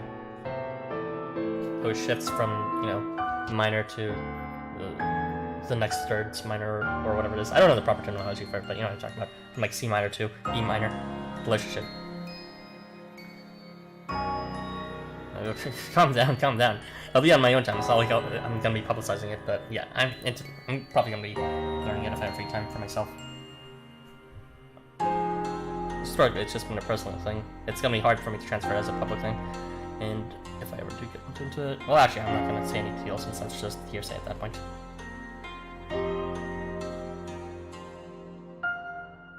Here we are. Our performing group is more frozen enrolled for his OnlyFans. I'll be performing a different kind of thing for my OnlyFans. Phew, it's chilly out here, Abisu. Show me the fish hook of that sacred artifact of yours. Oh my gosh, my T-Fun voice. Okay, here. Just so you know, as long as I've let out the line, I'll go as far as it needs to. Thanks. Now then, Master Dino, it'd be dangerous if we got separated, so give me your hand. I'm in your hands, T-Fun. Surf's up. You got that right. Just leave us to T-Fun, Sama, the greatest surfer in Tokyo. Come on, take my hand. How about the deep sea diver? The SSTT. Bursting onto the scene in his ultimate united form, it's TT! Yeah, whatever. We're directly above the enemy hider right now, so like, chill and just go. Here we go! Hold on tight, Arson. With a tremendous splash, T-Fun leaps into the ocean, carrying you on his back. All that is left for Abisu to keep his line cast out until the signal comes. I'm headed back into the to help Captain Nate up now. Show him that seafarer spirit, Abisu. In the meantime, Ifrit, Fenrir, and I will get ready.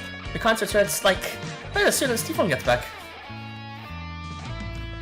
You've got this, Abisu! Keep that flame burning! I know you got this. Use your power not for the good of everyone else, but for your own sake. For thine own future, and for thine own honor. Yeah, what they said. Just do your best, Abisu. You've been with me long enough to know how to rock this. I don't know if I can rock it per se, but I'll do what I can.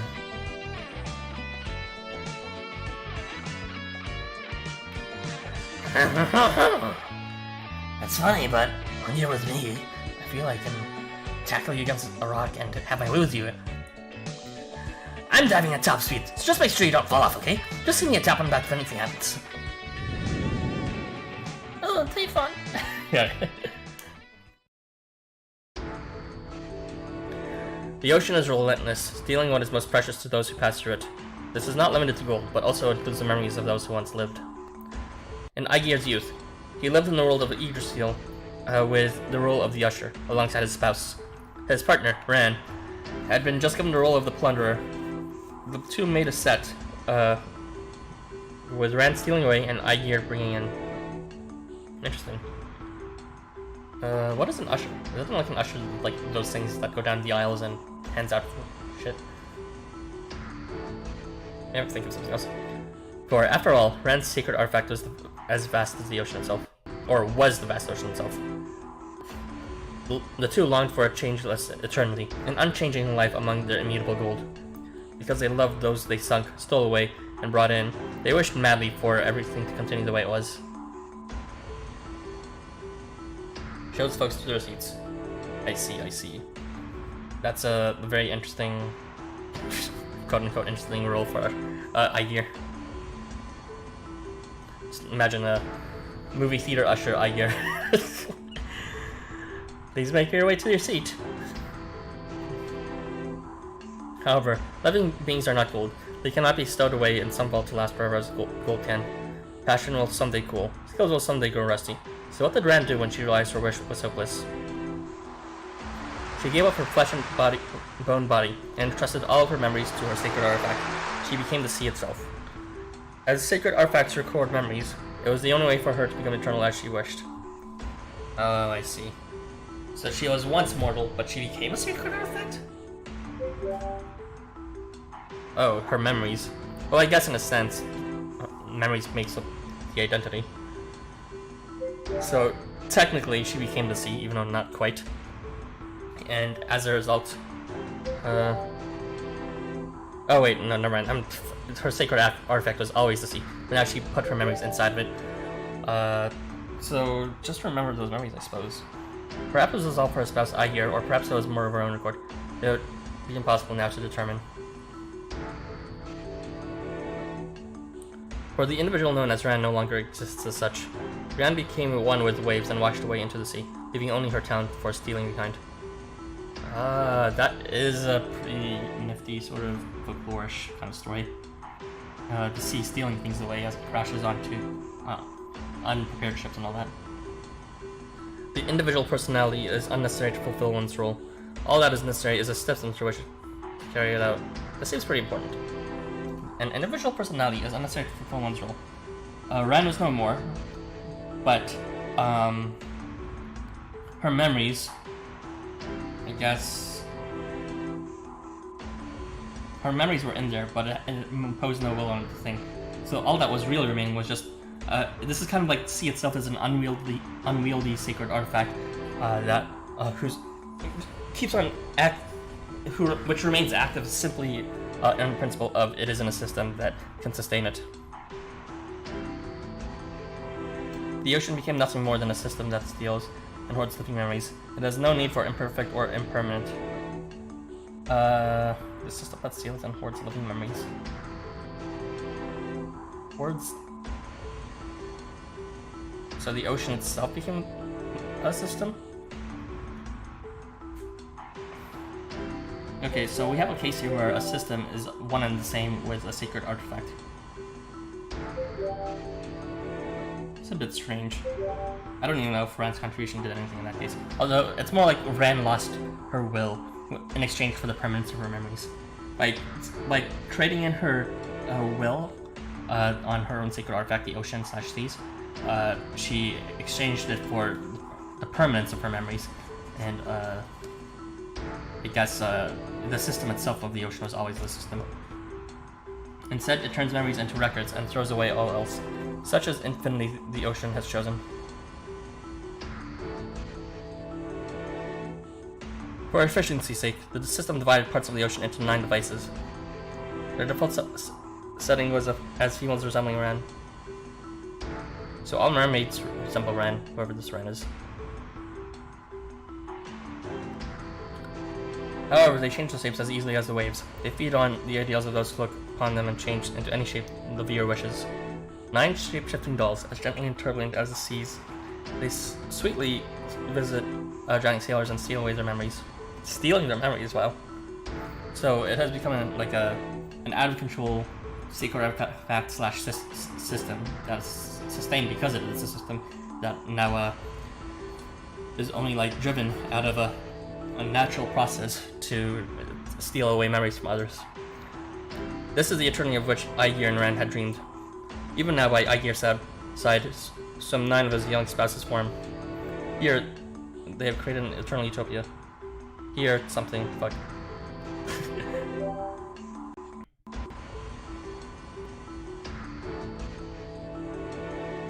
Okay, so the mermaids themselves are a part of the system, or rather, divisions of the system. The ocean, the secret artifact, all one and the same. So, in a sense, the daughters of Ran are subdivisions of the ocean. Real young Aegir's young son realized, or so he would like to believe.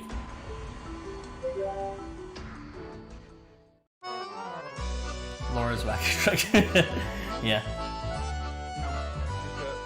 Okay, so oolong tea for the pig and green tea for Papa. And the crocodile said he wanted a sports drink. Oh, are they eating ready? Should I make some dessert then? No wonder they're being so generous. They, I guess, just want to steal the memories eventually? Or rather, they want to steal them away from the real world, so that the memory of them will be forever taken away from the sea. Nah, you remember that ship a while back that was full of games? What's that have to do with anything? Of course I remember. Papa said they were all treasures. Well, the pig found them, and now he and Papa are having at it, so they won't be having any food for any time soon. Seriously? Oh, I won't see that. Anyway, here's lunch. Seems like a good time to eat. What kind of games, I wonder? We all had to go too, but Papa's really strong.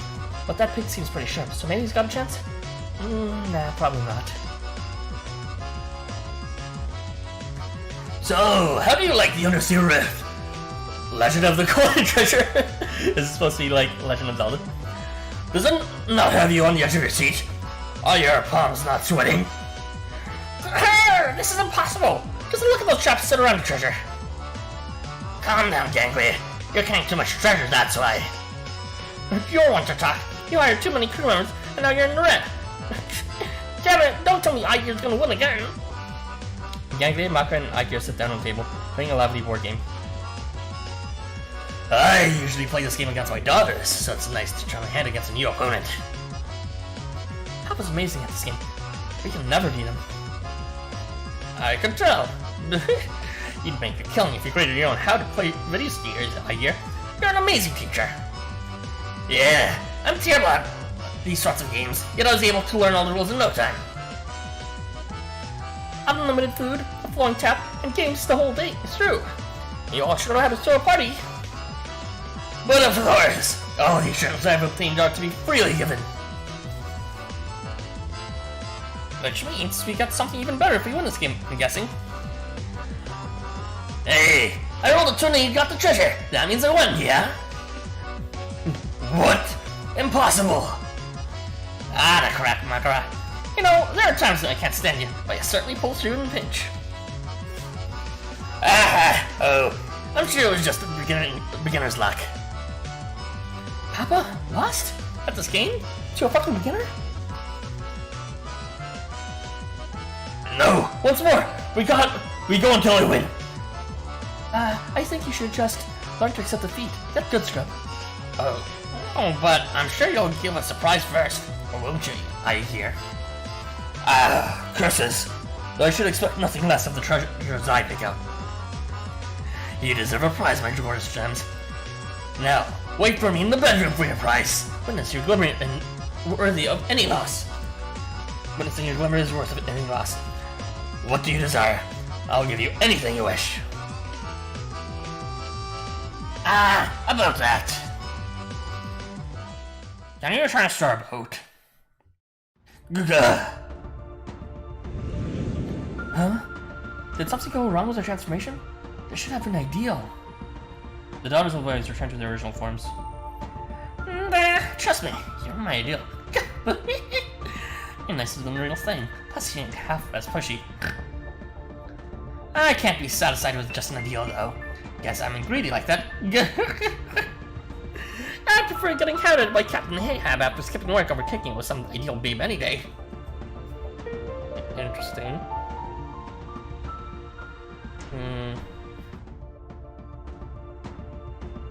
Not really sure what he's saying here. I don't know how to interpret. That's just like not his character. But in the long-term sense, I guess so. Like permanent idyllic life versus, you know, the freedom to go where you want, even if it has some hardship. This is a place of infinity. All your wishes can be granted, you know. Should you find it lacking in something, it would be simple matter to steal it for you. Even so, my treasures, you...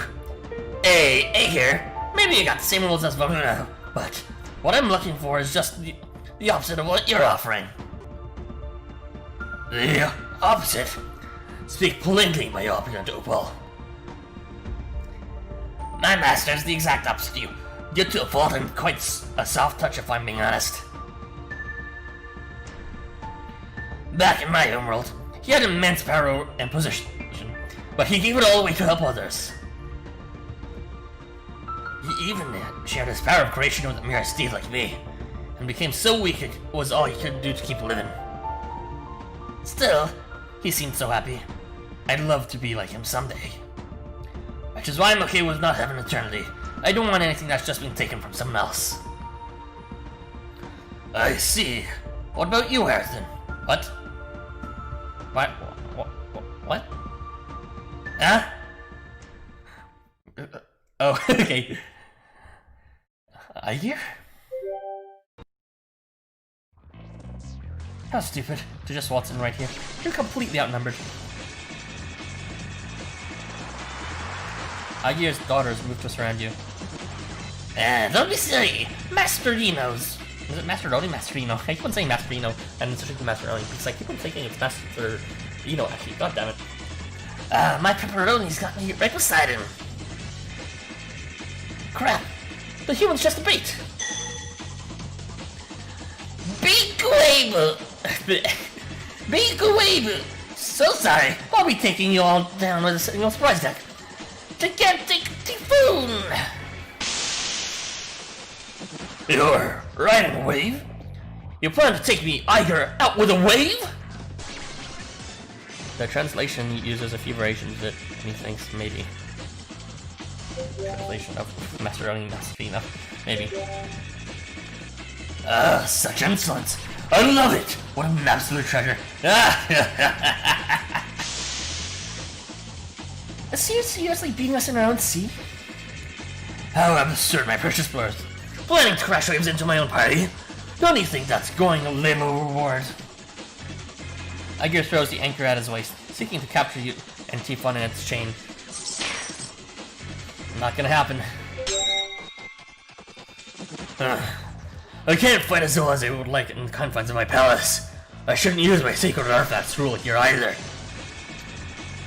Gangly, Makara, what's here safe? We're here to save you. Hey, well, just look at you two knights in shining armor. Thank you kindly. Let's get back to the ship. You look like you're having fun. Makara, have you gained weight? Cute. It's shameful. I know. It's kind of a long story. Please gain more. No, I'm not gaining more. Save that shadow lip for later. We gotta get out of here now.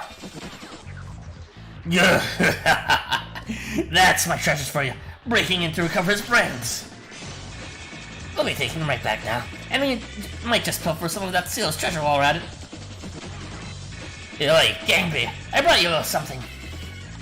Oi, nice. Let's do this, Typhon. Is that a surfboard? Oh wait, the fucking desert journey happened before Mixhill? I actually forgot. Okay. Well, I guess we'll be seeing his grain skin too. Come on then, bro. I'm gonna force our way out of this palace. And inside Acton. You and me both, bro. At the same time. Let's go. Double wave! Lackadaisical typhoon! This is pretty much just an AR at this point.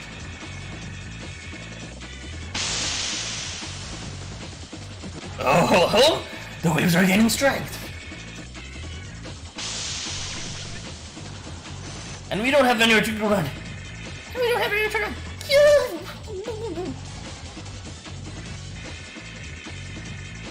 Double wave. Double penetration. Let's go. Fall in love with me yet, Master Ellie? Oh, I guess it is changing. See, this is why I love surfing. Pretty cool attack, huh? I bet that made you fall head over heels over me. That double wave attack was crazy cool, you two. Guess it's my turn now. Hold on tight. Makra uses a sacred artifact to bind the three of you together and guides you to the exit you point out.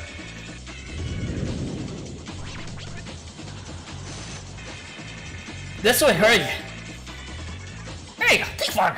I'm sure you thought of this, but how exactly are we supposed to escape from this far beneath the ocean? No worries! Ta-da! Right on time! Gets to choose who to hold soon. Why are you spoiling the tea?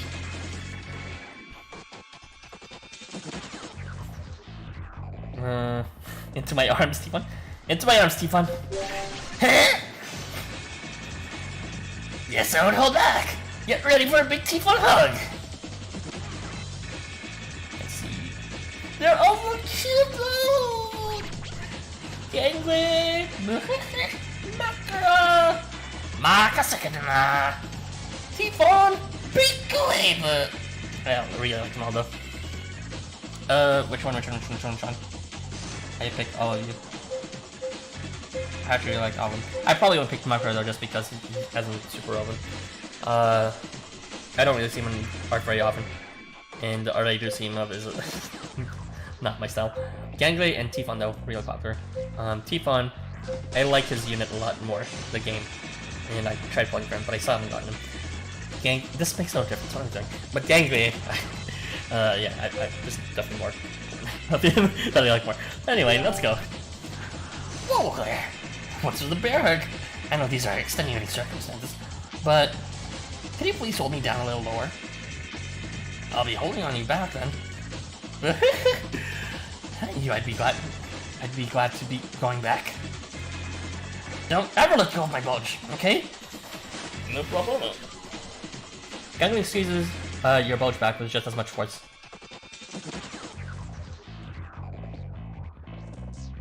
Okay, now we just put 5 times on this conveniently placed fishing line. Tifon picks up the line at the entrance of the hideout, fastens it around your bodies, and gives it 5 sharp yanks. There it is! Now is the hour. Raise your rod of salvation to the skies. Oh! Got it! Here I go. Rule of the bestower. Rule of fortune. Fish! Save my priceless friends! Bountiful returns! And he supposed up on his road, back and forth, and the power of Synchro effect flows down his hand, the fish line. And then... I can see the sky! Does that mean we're back? Looks like it. Hey everybody, we're back. Oh hey, Gangway, Makara, everyone! we saved them. Now let's get out of here. Oh yeah! I'm glad you two are still in one piece. By the way, everyone should watch that on me. It's very good. Nice job, Abisu. Thank goodness. I'm so glad my circular artifact worked. Look lively, my hearts. Time to pull these cursed seas behind us. Gangway, Makara, to your stations. That be getting this here boat moving. Four I here. Gotta head in. Oh my god, English. I can't let you do that, I'm afraid. I've already claimed those two for my own. Did you think I would just let your shiny powers and brilliant gifts drift away from me like that? Who do you think I am?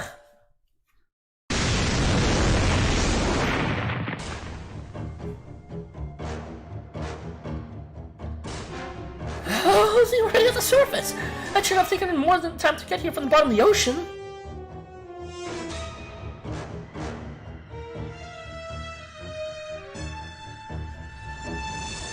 Run as many times as you like.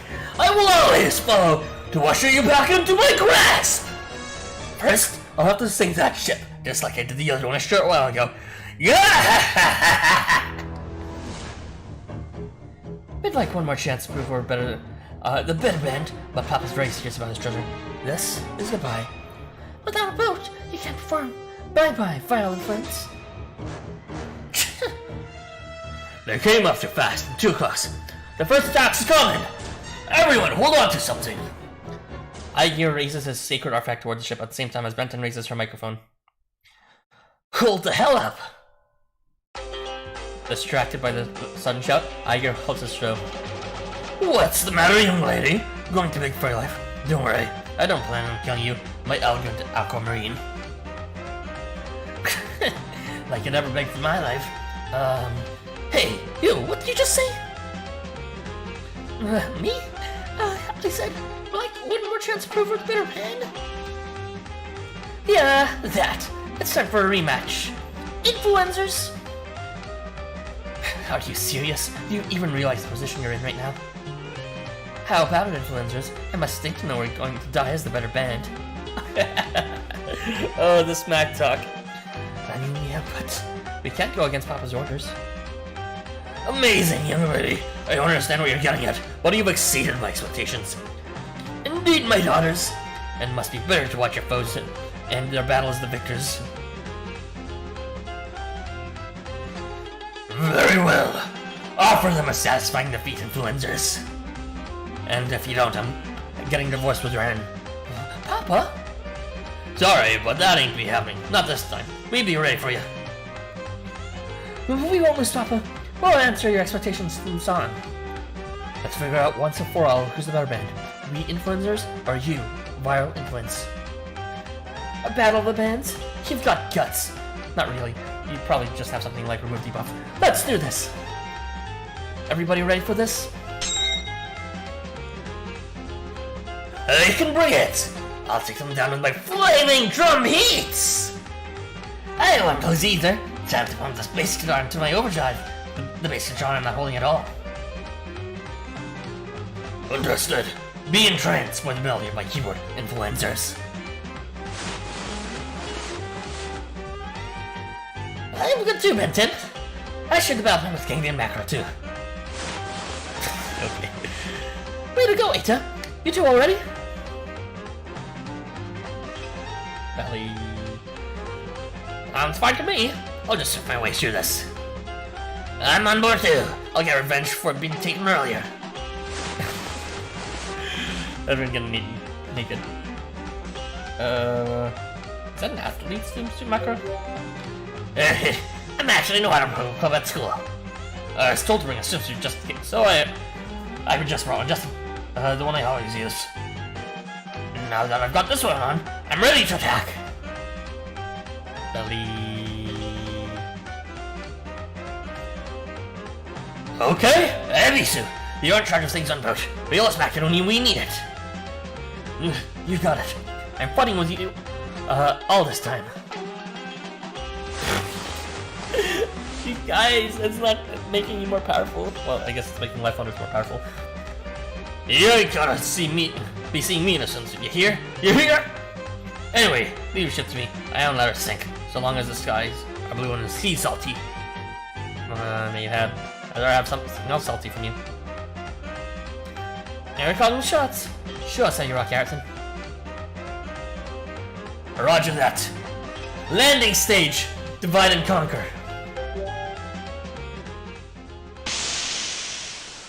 Cruising formation. MK2.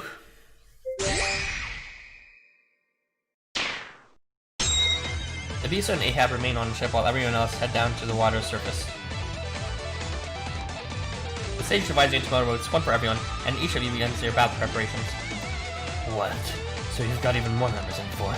Huh. You think that'll be enough to beat us? Don't you want to see what they have in store, my daughters? Show me the true shine of my treasures. Make them sparkle. Here now, with all their might. We will, Papa. And make sure you watch us when we get pummeled. Feast your eyes. Final influence. We came prepared. We brought all 9 of our members, and we even waterproofed our amps. Not bad, not bad. But don't be too quick to assume you won. We said cruising formation NK2, right? NK2? What is this? They have 2, no 3 vocalists? They added a tambourine and maracas? Sorry, I was about to say macaras. Maracas? Check out the background vocals and sweet harmonies from Harrison. Hey, I can do the tambourine at least. I do a karaoke sometimes. The macaras are fun too. Just listen to them shake. Oh yeah, I'm listening to your macaro shaker, after all. Now they seem like they're playing at the karaoke bar. What the madness? Kind of breaks.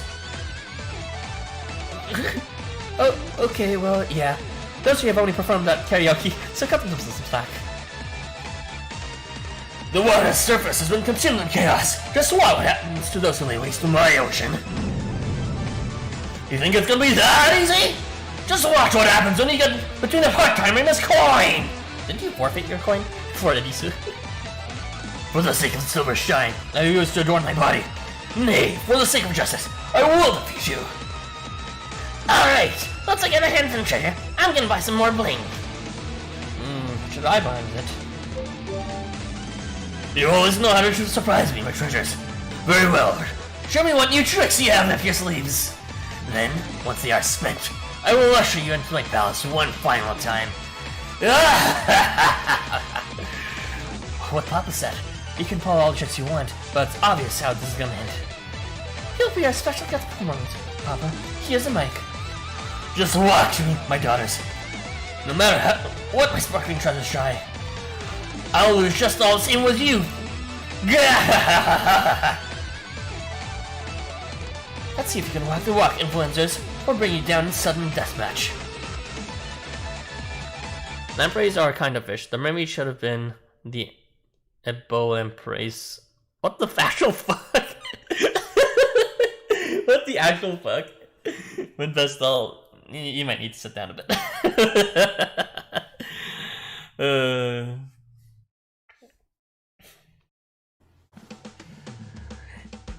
Anyway, that concludes today's story portion. We will be finishing it off tomorrow with chapter 6, as well as the epilogue. What's wrong with the fire spuns?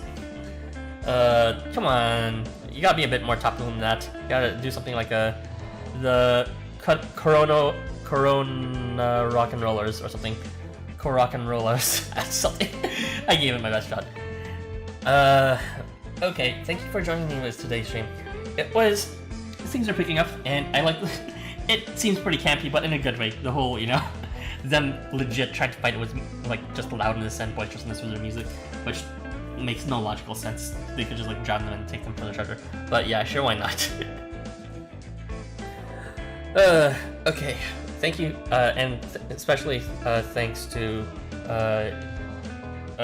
you, Winvestal, for joining and commenting as usual, keeping me company. Alright, I will see you guys next time. See you around. And see you around as you know as well.